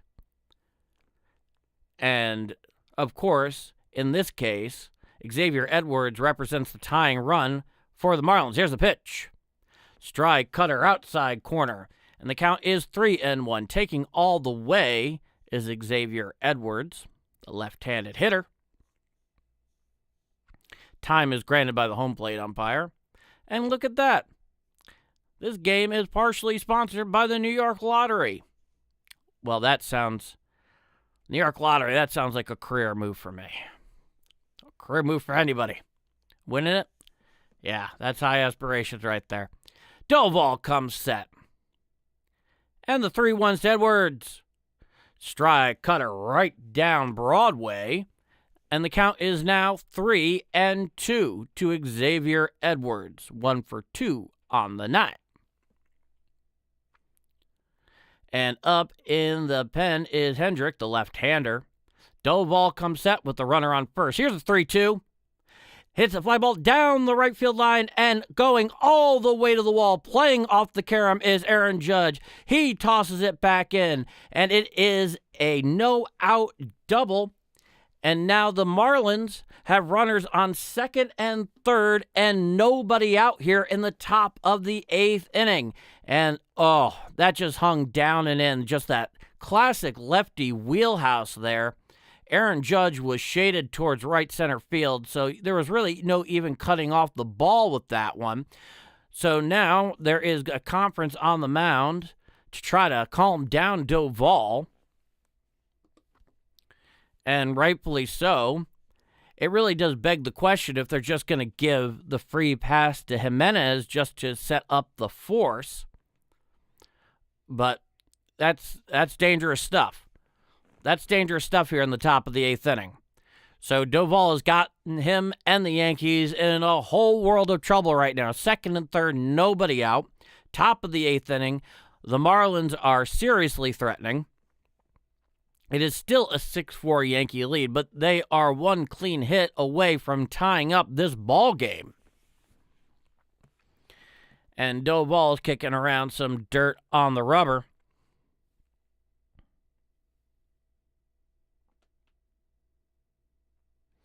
And coming up to the plate is the DH, Leo Jimenez, who is 2 for 3 on the night, by the way, the left-handed hitter. He comes set, does Doval. And the pitch.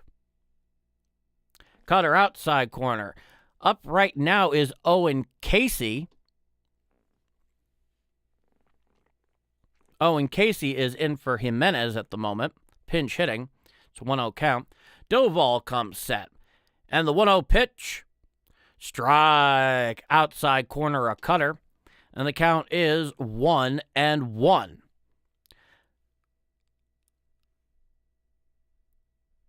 Owen Casey on the year is batting .348.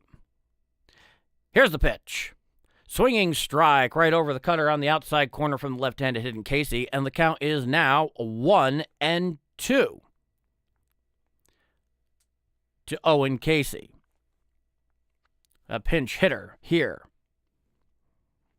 for Jimenez. Now Doval comes set. Here's the 1-2. Tap foul and out of play towards the Yankee on deck circle. And the count is 1-2. 1 ball, 2 strikes.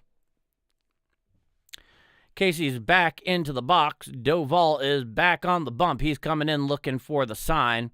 He comes set above the belt. And the 1-2 pitch. Well up and away and out of the zone, a cutter to the left-handed hitting Owen Casey. And the count is 2-2. 17 pitches so far for Doval here in the top of the 8th inning. Doval comes set. And the pitch fouled down the third base side and out of play. And the count remains 2-2. 2-2. Now, right now, Doval really could use a strikeout. Really desperately needs something here to go his way. Now, here comes a 2-2 pitch. Swinging strike three. Swung right over the top of that one. Did Casey, going down and in.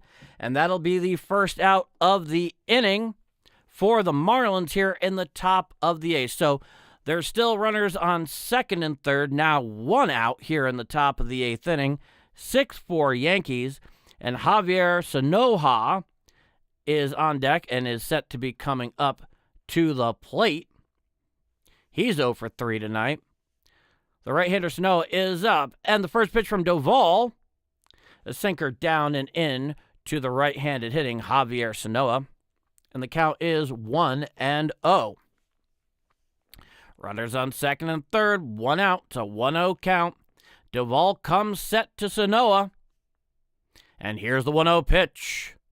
Well outside of the zone, a sinker down and away and over the left-handed hitter's batter's box. And the count is 2-0. Now, of course, if after this, they have Griffin Conine, who's in the game earlier, a pinch hitter for Slater. Now, come set is Doval. Airs the pitch. Ground ball to left side, and it goes foul. And the count advances to 2-1. 2-1. 2. Javier Sanoja, 0 for 3 on the night. Doval is still very much in the thick of this jam. Runners on second and third. 1 out here in the top of the 8th inning. It's a 2-1 count to Sanoja. Here's the pitch. Swinging to the left field side and past Ryan McMahon. Third base will come home. Both runs will score. And Miami has tied the game at 6. That is a bases clearing double for Javier Sanoja. And unfortunately, Doval could not hold on to the 2-run lead he was gifted. So now the Marlins have a runner on second with 1 out. They have tied the game at 6. That was a clean double. And is pelvic thrusting really friggin' necessary down there at second base? I'm sorry, I don't encourage violence in games, but seriously? I mean, that's one of those things that next time you're up, you really deserve a fastball near the chin, all right? You don't need to be pelvic thrusting down there friggin' second base, friggin' clown. God, act like a professional. Act like you've been there before. Garbage. Absolutely garbage. I'm sorry. I lose my shit over stuff like that. All right? Because you're not some kid playing Little League. You're at Yankee Stadium. All right? Pelvic thrusting because he hit a game-tying double? Christ almighty, where are you from? The Bush Leagues? Jesus. Friggin' clown. Friggin' clown.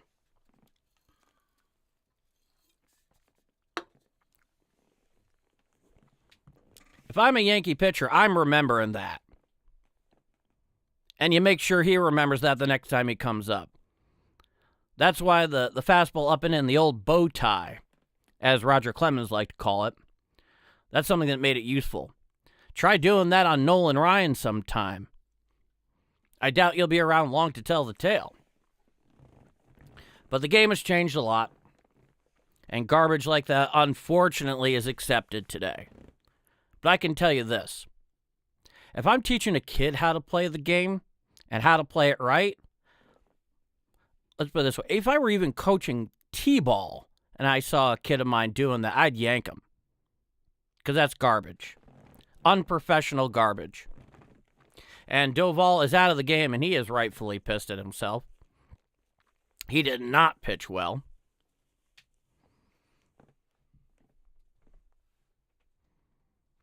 In is Brent Hedrick, the left-hander. 4 1/3 so far this season. 1 walk, 7 strikeouts, a .278 opponent average so far this year. And he's looking to keep the game right here for the Bombers. And here's the pitch to Conine. Sinker inside, down and into the left-hander. The count is 1-0. Griffin Conine in for Slater earlier in the game. He's 0 for 1 with a ground out back in the 6th. Hendricks, the left-hander, comes set. He deals to Conine. Sinker strike, inside corner, and the count is 1-1. Due up in the bottom of the 8th, Ryan McMahon, Trent Grisham, Aaron Judge. That's exactly who you'd want in this situation, no doubt. Here's the 1-1. Swinging strike, slider swung right over the top of that one, did Conine, and the count is 1-2. So, unfortunately, Duvall could not hold on to the lead here in the top of the 8th inning. Here's a 1-2 pitch, and as a fly ball to center field, going back somewhat is Trent Grisham. He's underneath it. He makes the catch. He throws it in, tagging up his Sanoa from second to third, and this is the second out of the inning. So they managed to get the second out here. And, of course, for the Marlins, the go-ahead run is sitting 90 feet away. And here comes the catcher, Augustin Ramirez, who's 2 for 3 tonight. He's had really a very fine night here so far. Hendricks comes set. Here's the pitch. Four-seam fastball outside corner, just missed to the right-handed hitter. And the count is 1-0. Hendrick looks in. Time is called by the home plate umpire. What the hell is going on? They're giving him the free pass. They're just giving him the free pass. So an intentional walk here on the part of Hendrick and the Yankees. And coming up is Jacob Marcy. Naturally, they're doing this for the lefty-lefty matchup. Jacob Marcy, left-handed center fielder. Hendricks, the left-handed pitcher. It makes all the sense in the world. Sets up a force at second. Sets up the lefty-lefty matchup.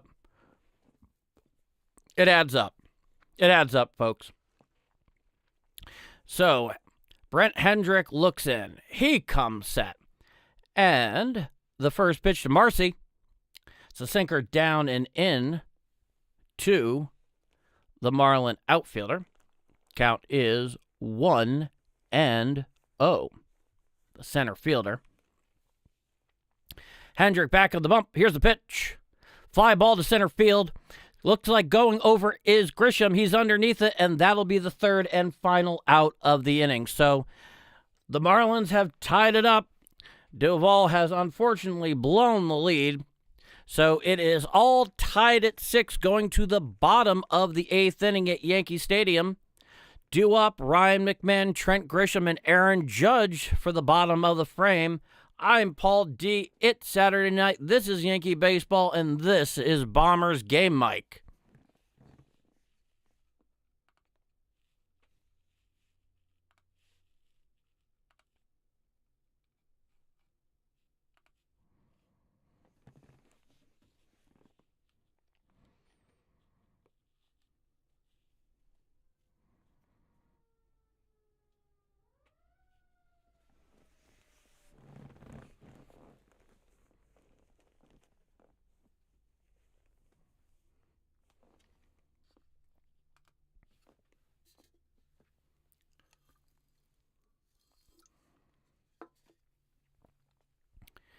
Well, the Yankees definitely have their work cut out for them. And now, of course, we have a tie game here in the late frames. Duvall most definitely did not distinguish himself tonight. And that's a damn shame. Now, Ryan McMahon's come up. He is 0 for 3. And unfortunately, he has really not been showing much capability with the bat. I mean, I'm not saying he can't run into one. He is still a left-handed hitter, a professional, and hitting at Yankee Stadium. But it hasn't been too impressive so far, to say the least. But that's okay. That's all right. This is a team that has shown a lot of resiliency early, and that's a really fine thing. That's something, obviously, you want out of a club regardless. But we're here back for the bottom of the 8th inning of the big ballpark in the Bronx. McMahon, Grisham, and Judge due up 1-2-3 here in the bottom frame of the 8th. 6-12-1 Miami, 6-5-1 New York City. Digging in is the third baseman, Ryan McMahon, 0-for-3. Liam Hicks is taking over at first base for Norby. Michael Peterson is in the game, 3 games so far this year with a 3 RA through 3 innings pitch. Here's the first pitch of McMahon. Fouled back behind the plate and out of play, and the count is 0-1. Certainly, you at the very least hope that McMahon can at least grind out a quality at-bat, right? Quality at-bat would go a long way at this point against Peterson, who we saw yesterday, in fact, a bit. Here's the 0-1. Down and in, well out of the zone. A cutter near the feet of the left-handed hitting McMahon. The count is 1-1. Looking in is Patterson, who comes to a long set from above the head to below the waist. Here's the 1-1. Down and in, out of the zone, 4-seam fastball. For a ball, and the count is 2-1. David Bednar is up in the Yankee pen, which makes all the sense in the world. You will always bring in your closer in a tie game if you are the home team. Classic strategy. Here's a 2-1 pitch. Strike cutter over the outside corner to the lefty McMahon, and the count is 2-2. So 6-all here in the bottom of the 8th inning. Nobody out. Ryan McMahon is leading off here. He's 0-for-3 tonight. It's a 2-2 count. Peterson with the big set. And here's a 2-2. Fastball well up and in a 4-seam fastball out of the zone, and the count is now full 3-2. Trent Grisham is on deck. Aaron Judge is in the hole. Big set by Peterson. And the 3-2 to McMahon.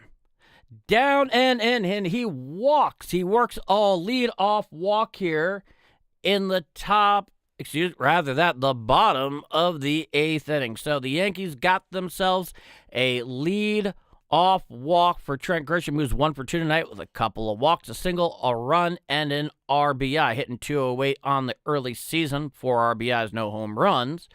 The lefty center fielder is digging on in. Peterson with the big set from above the head to below the waist. The first pitch. Down and in. He's initially called a ball, but we have an ABS challenge by the catcher from the Marlins. Let's see what it says. And the Marlins have successfully challenged. It is indeed a strike. So it goes from 1-0 to 0-1. The call has been overturned. So it's an 0-1 count here to Trent Grisham. Ryan McMahon leading off for first base. He represents the go-ahead run for the Yankees. Peterson looks over to first. He comes set from above the head to below the waist. Here's the 0-1. Swinging strike right over the top of a changeup. And the count is now 0-2. And that was a very good changeup, by the way. A nice movement. It was a strike. He really pulled the string on that. There's no question that Trent Grisham was indeed fooled by it. It was a major league changeup, 100%. Now, Peterson looks in, checking the runner, Ryan McMahon, over there at first. He comes set from above the head to below the waist. And the 0-2 to Grisham. Down and away, a changeup, clear and out of the zone. And the count is 1-2. So really, if you're Trent Grisham here, right, at the very least, you want to get Ryan McMahon into scoring position for Aaron Judge and Cody Bellinger. I mean, textbook as much as it is possible. And stepping off is Peterson, and stepping out of the box is Trent Grisham. The count remains 1-2. Looking in is Peterson for the sign. Grisham digs back into the box. The big set from Peterson. Here's the 1-2. Fly ball out there to center field. Going back as the center fielder. He's underneath it. And it's not going to be enough for McMahon to tag up from first to second. So that'll be the first out here in the bottom of the 8th inning. So he hit it well. He just didn't hit it to the right part of the ballpark. And that'll be the first out of the bottom of the 8th inning. And here comes Aaron Judge. 2 for 4 in the night, a couple of singles, a run, and a run batted, and 226 on the season, 3 home runs, 7 RBIs. Here comes set is Peterson. First pitch to Judge. Cutter down and away and out of the zone, and the count is 1-0 to the Big Ratty. The captain is in the position he wants to be in for his team here. No question about that. Peterson comes set below the belt. The 1-0 pitch. Down and away, cutter and out of the zone. And the count is 2-0. So tie game here, all tied at 6 in the bottom of the 8th inning. Runner on first, 1 out. It's a 2-0 count to the captain, Aaron Judge. Cody Bellinger is on deck. Ben Rice is in the hole. Peterson comes set, the 2-0. Just missed, changeup down and in to Aaron Judge, and the count is now 3-0. And if you're Aaron Judge here, you have to be taking all the way. You have to be taking all the way. It's just, I don't see any way that you would want to take the bat off your shoulder for this one. Here's the pitch. Ball 4. And the Yankees now have runners on first and second with 1 out here in the bottom of the 8th inning. So Ryan McMahon is a runner in scoring position down there at second. He represents the go-ahead run. Aaron Judge now is down at first, and here comes Cody Bellinger's 1 for 2 tonight with a huge 2-run home run. Back, I believe, in the 5th inning, cut that Marlin lead in half at 4-2 at the time. Stepping off is Peterson. He looks back in for the sign. He comes to the big set. And the first pitch to Belly. Swinging stride, four-seam fastball, outside corner to the left-hander, and the count is 0-1. And Bellinger exit velocity on that home run from earlier, 105.5 miles per hour. That's always a neat little statistic. Now, here's the 0-1 to Belly, the pitch. Well inside, four-seam fastball, nowhere close to the lefty, and the count is 1-1. Bellinger is back into the box. The go-ahead run, Ryan McMahon, is down at second. There is 1 out here in the bottom of the 8th inning. Tie game. And the 1-1 pitch to Bellinger. Fly ball deep to right. And it is there, caught. Right underneath it is Conine.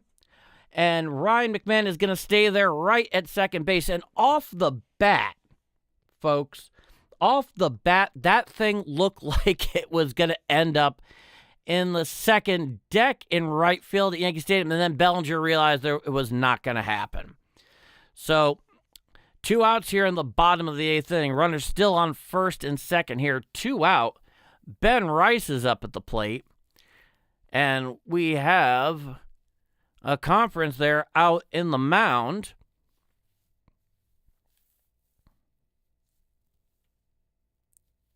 Ben Rice, who's 0 for 3 tonight. And, yeah, they're just talking this over with Peterson. 17 pitches so far here in the inning for Peterson. Ben Rice steadying himself. And, yeah, Yes is going to show us yesterday. Because how can you not? Those are 2 beautiful swings. That's one thing I got to say about Ben Rice, is that when he seriously connects with something, it is so incredibly satisfying. So incredibly satisfying. You can just feel just how he hits it right on the screws. Coming set for the first pitch is Peterson. And the first pitch to Rice. Changeup down and away, a ball, and the count is 1-0. Rice is 0 for 3 tonight, so he's certainly looking to break through here. Lord knows he wants to. Coming set is Peterson, and the 1-0 pitch. Cutter down and in for a ball. It is nowhere close to the big left-hander. The count is 2-0. 2-0 to Ben Rice. It's a tie ball game, folks. 2 outs here in the bottom of the 8th inning. Ben Rice is up. And the 2-0 pitch. Well up and in a four-seam fastball and out of the zone. And the count is now 3-0. And Giancarlo Stanton is on deck. You think he wants his shot at it? I think he wants his shot at it. He isn't done tonight. Not if he has anything to say about it. Here's the 3-0 to Rice. Ball 4, and the bases are now loaded for Giancarlo Stanton. The bases are loaded here in the bottom of the 8th inning with 2 outs. Tie ball game. And here comes the big right-hander. He's 0 for 2 with a couple of walks, a run, and a stolen base. And he built that 6th Yankee run himself, like we were talking about, back in the 7th. So we got Ryan McMahon at third, Judge at second, Ben Rice at first. Giancarlo Stanton is at the plate. Peterson comes to the big set below the waist. Here's the first pitch. Swinging strike right on through that one. A changeup pulled the string on him at 88 miles per hour. And the count is 0-1 to Stanton. He's 0 for 2, like I was saying earlier. 370 on the season. Giancarlo stands in. Peterson comes set. The pitch. Changeup inside for a ball to the big right-hander. And the count is 1-1. And this is a big, tense moment. The most tense moment in the game so far for the Yankees. One of the big hitters in baseball at the plate with the bases loaded, 2 out here in the bottom of the 8th. Here's the pitch. Grounded to the left field side, to the third base side, out of play. And the count is now 1-2. So now Stanton here has to protect. He can't really take anything close. I mean, you trust him. But the count is 1-2. Bases loaded, 2 out here in the bottom of the 8th inning. Tie game here at 6. Peterson comes set. The 1-2. Changeup down and away, clear out of the zone, and the count is 2-2. Nowhere close on that changeup from Peterson. Peterson, 25 pitches so far this inning. They have been making him work. Peterson looks in. He comes set. The 2-2 pitch. Fouled back and out of play. And the count remains 2-2. And of course, Stanton here has to protect, but he's also seeing if he can get one. And for Peterson, he can't be too cute because the ball gets past him. The go-ahead run scores from third. Here's a 2-2 pitch. Fouled back behind the plate and out of play. And the count remains 2-2. Very tense moment. Everybody at the stadium's on their feet. Tie game at 6, bottom of the 8th inning. Bases loaded, 2 out, 2-2 count. And the pitch to Stanton. Grounded up and through for a base hit. Coming home is McMahon. He will score. Coming around is Judge. He will score. It is a 2-run single for Giancarlo Stanton. And the Yankees take an 8-6 lead. Oh, what a clutch single right there past the diving Lopez there at short. And Giancarlo Stanton so far is absolutely the Yankees player of the game. Oh, you can even see it from the yes cameras. The crowd just absolutely erupted. The camera started shaking. It is an 8-6 lead going to the bottom of the 8th inning. Runner is on first and third, 2 out after the 2-run single. And now here's Jazz Chisholm. Here's the pitch. And it gets away from the catcher. Coming home is Ben Rice. He will score. And the Yankees now take a 9-6 lead. Oh, absolutely incredible. Oh, boy. A 3 spot here a 3 spot here. Giancarlo Stanton, of course, also moves down to second on the wild pitch, and I consider that a wild pitch. I mean, should he have caught it? Probably, but it was a friggin' wild pitch. Oh, that is an incredible at-bat, and they just grounded it out, have not given them a chance, and it is a 9-6 lead for David Bednar when he comes in for the top of the 9th inning. So Giancarlo Stanton is being pinch run for here at the moment. Here's the 1-0 pitch to Chisholm. Popped up to the third base side. Going for it is the third baseman. He's underneath it, and that will do it. But, folks, the Yankees put a huge 3-spot on the board, 2 of which were the responsibility of Giancarlo Stanton. It's 9-6 Yankees. It's Saturday night. This is Yankee baseball. It's the big ballpark in the Bronx. I'm Paul DiCostanzo, and this is Bombers Game Mike. Oh, that's friggin' fantastic. Absolutely fantastic.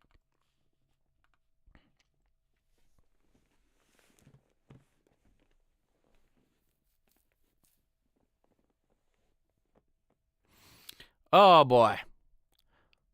Well, obviously, David Bednar still needs to record 3 outs and preserve the lead.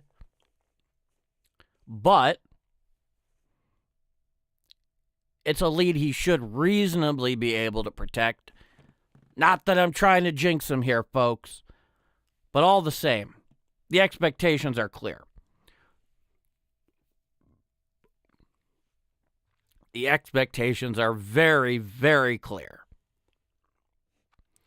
So, he's well rested. You know, he's had a couple of days off. You know, they had the off day coming back from the West Coast. Yesterday wasn't close. They didn't need him. And so he should be ready today. And the Yankees sure as hell need him right now.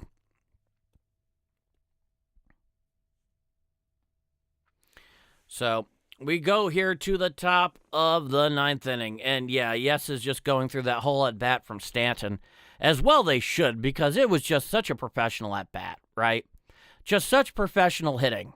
He didn't try to do too much, but he took what ultimately Peterson was giving him, and he managed to get, right past Lopez. He got 2-run single. It's just a fantastic bottom of the 8th inning. I mean, that's where it's at. So David Bednar, of course, is in the game here for the Yankees. He's going to try to nail this one down. And up is the shortstop, Otto Lopez, who's 1 for 4 tonight.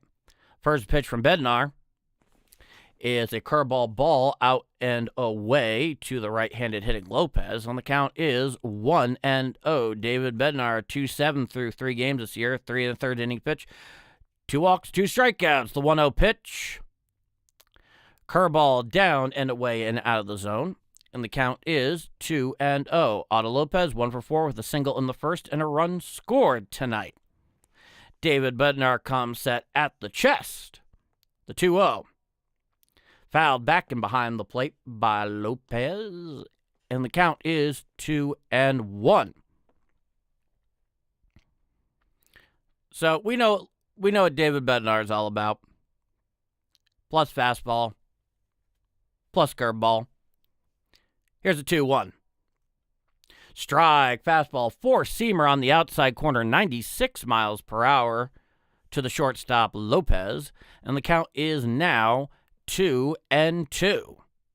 Bednar looks in and steps off. And he is back on the rubber. He looks in for the sign. He comes set at the chest. And the 2-2 to Lopez. Grounded up the middle, fielded by Jazz Chisholm, throws to Ben Rice at first, and he beats the throw at first. Oh, that is absolutely unacceptable. But it looks like they're going to see if they can take a look at the instant replay here. I'm curious to see on this one. But at the moment, that is the call. I think he beat him. I think the runner beat him. Yeah, definitely beat him. No question whatsoever. Okay. Oh boy, that was a bad look for Jazz Chisholm. He took it a bit lackadaisical. Had he gone after that ball with a bit more urgency, he probably would have got him. There's a strike on the inside corner. Count is 0-1 to Humberto Hernandez. So the Marlins have a runner on first, nobody out. Here's the 0-1. Grounded to the left side, fielded by McMahon. He throws over to first in time for the first out of the inning. Advancing to second is Lopez. That is the first out of the inning. 9-6 Yankees here in the top of the ninth inning. And realistically, Lopez should not have been able to beat out that play first. That was a bad job on the part of Jazz Chisholm. Really, I think at least. I look at that as a play that should be just an automatic for a major league second baseman on that kind of play, even with a speedy runner. Now, here's the first pitch to Liam Hicks. Curveball down and in to the left-hander. The count is 1-0. So the Marlins have a runner at second with one out here. It's a 1-0 count to Liam Hicks. 9-6 Yankees. Bednar comes set. Here's the 1-0. Curveball just missed inside corner, and the count is 2-0. 9 pitches so far for Bednar. Hasn't had his great control up to this point. Nothing egregious, but not quite his usual. Here's the 2-0 pitch. Strike, curveball, outside corner to the left-handed hitting Hicks, and the count is 2-1. And Lopez leads off second. Bednar deals, swinging strike over a splitter, and the count is now 2-2. So where does Bednar go from here on Liam Hicks? Runner on second, one out. 9-6 Yankees, top of the ninth inning. It's a 2-2 count to Liam Hicks. And Bednar deals. In the dirt, a splitter. Not even close. And the count is now full 3-2 to Liam Hicks. Now, of course, the tying run would be on deck for the Marlins should we ever get to that point, God forbid. Coming set is Bednar at the chest. Here's a 3-2. Hits to the right side and foul. And we'll do it all over again to Liam Hicks.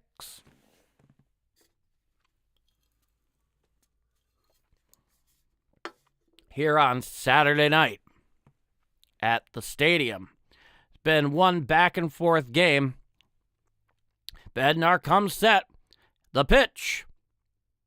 Ball four, splitter just high and away to Liam Hicks. So runners on first and second with one out here in the top of the ninth inning. 9-6 Yankees, but the tying run for the Marlins is coming to the plate in the person of the second baseman, Xavier Edwards, who's 2 for 3 tonight with a single, a walk, a double, and 2 runs scored.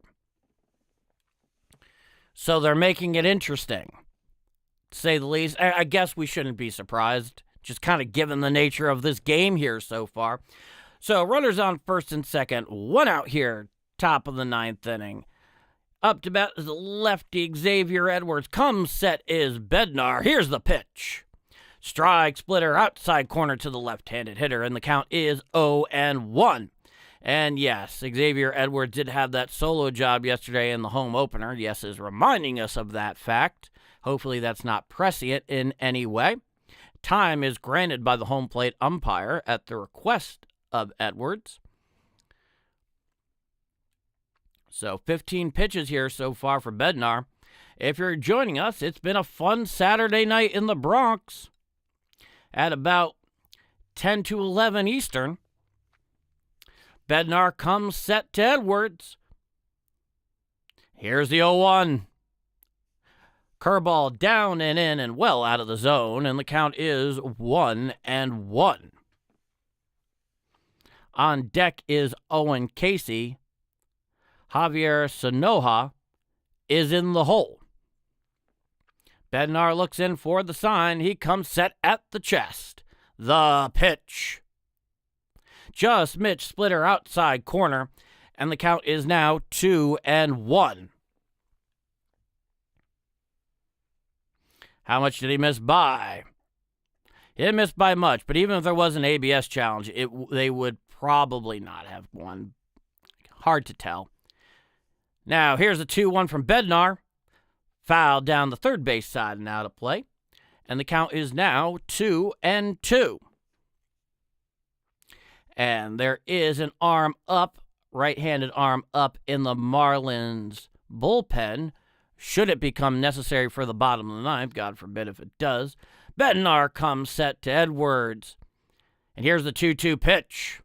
Grounded down and through for a base hit through the left side. Scoring are the Marlins, and the cuts down the Yankee lead to 9-7 here in the top of the ninth inning. So, not pretty, not safe. He just squibbed that thing out there. Caballero was shaded well up towards second base. There was a huge hole on the left side, as Ryan McMahon was in a more traditional orientation closer to third, and it was basically a seeing eye single. So it's 9-7 Yankees here. Runners on first and second, one out, with Owen Casey coming up. A big conference on the mound with David Bednar. He's got himself into some serious trouble here. The tying run is at first base for the Marlins. The go-ahead run is at the plate. And Jazz Chisholm is definitely feeling the weight of that lackadaisical play that allowed Lopez to beat out that ground ball at first. Owen Casey, the DH left-hander, 0 for 1, strikeout back in the eighth. 19 pitches so far for Bednar. 59 pitches in his last two appearances, according to Yes. Now, Bednar comes set to Casey. The first pitch. Strike, four-seam fastball, inside corner to the left-handed hitting Casey, and the count is 0-1.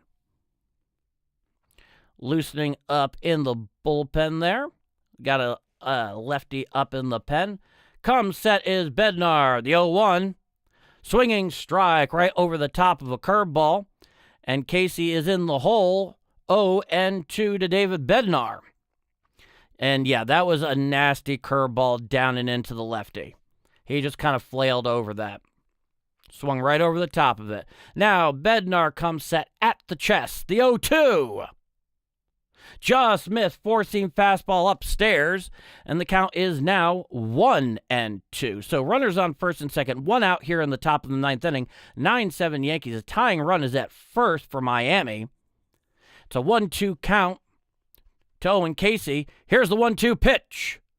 Breaking ball down and in, not close to the left-hander. The count is now 2-2. David Bednar is definitely looking to grind this one out. It has not been easy for him so far tonight. And it's not been easy for watching on our part either. Now, Bednar comes set. The 2-2. Strike three. Looking at that splitter is Owen Casey for the second out of the inning. So an absolutely timely strikeout, but the Marlins are challenging it, and the strike call has been overturned. Bloody friggin' hell. We're back to a 2-2 count. So it's first and second, one out. It's a 3-2 count to Owen Casey. Here's the pitch. Strike three. And that is the second out of the inning. So he may have gotten the ABS challenge prior to that, but there's no question he just swung right over the top of that splitter. And boy, did Bednar need that. Bednar needed that badly. So 2 outs here at the top of the ninth. Runners on first and second for Miami. 9-7 Yankees. And here is Javier Sanoa, 1 for 4 for the night, a 2-run double back in the 8th.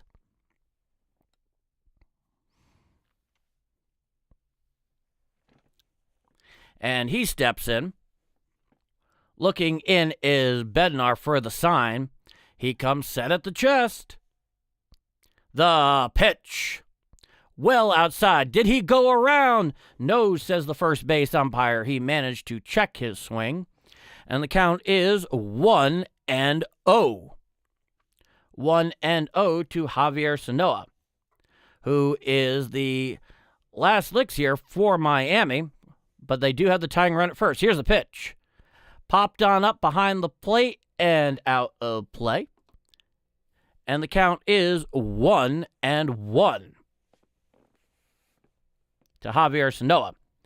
So right now, looks like the rain is coming down a bit here at the ballpark. Let's see where we are. Everybody is on their feet right now. David Bednar deals. Foul back in behind the plate and out of play. And the Yankees are now 1 strike away. 1 strike away are the New York Yankees. The Yankee Stadium faithful is on their feet. David Bednar looks in. He comes set at the chest. Here's the 1-2. Fouled back behind the play. Staying alive is Javier Sanoa. Count remains 1-2. 1-2. Runners on first and second, 2 out. It's a 1-2 count. 9-7 Yankees here, tying run at first for Miami. David Bednar comes set. And here's the 1-2 pitch.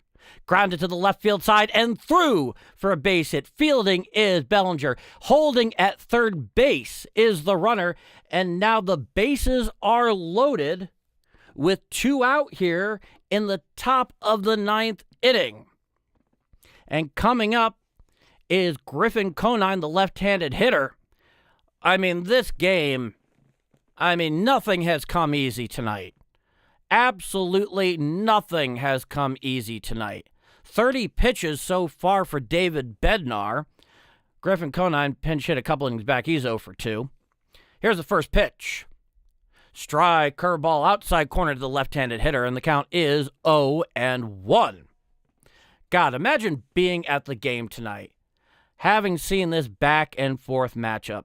The tying run is down at second for Miami. Go ahead, run at first. Here's the 0-1 pitch. Swinging strike right over the outside corner, a splitter. Swinging over the top of it is Griffin Conine, Mr. Marlins Jr. And now the Yankees are 1 strike away. Bednar comes set. The 0-2, strike 3, fastball, and that will do it. And the Yankees win 9-7 here on Saturday night in the big ballpark in the Bronx. A huge save for David Bednar. A huge night for Giancarlo Stanton. Unquestionably the Yankees MVP for this game. Oh, an absolute beauty. My goodness, folks. 9-7 final.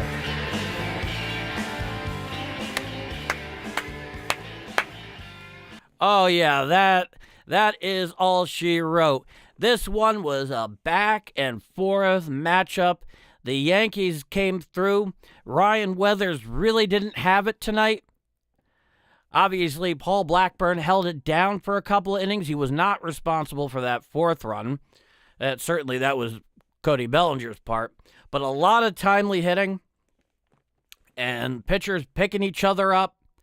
And just an extremely satisfying win here at Yankee Stadium on Saturday night. So the Yankees take the first 2 games of this 3-game series.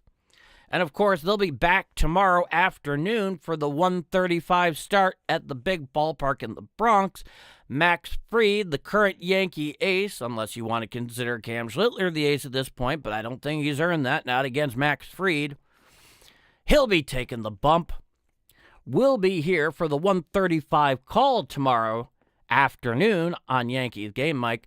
So take it in, folks. This was a beautiful Saturday night Yankee win over the Marlins. 9-7 final here on Saturday night, because I'm Paul DiCostanzo. This was Yankee baseball. You're there, I'm there. The Yankees win, and this has been Bombers Game Mike. Oh, yeah. Thank you, everybody, for joining us. Bombers Game Mike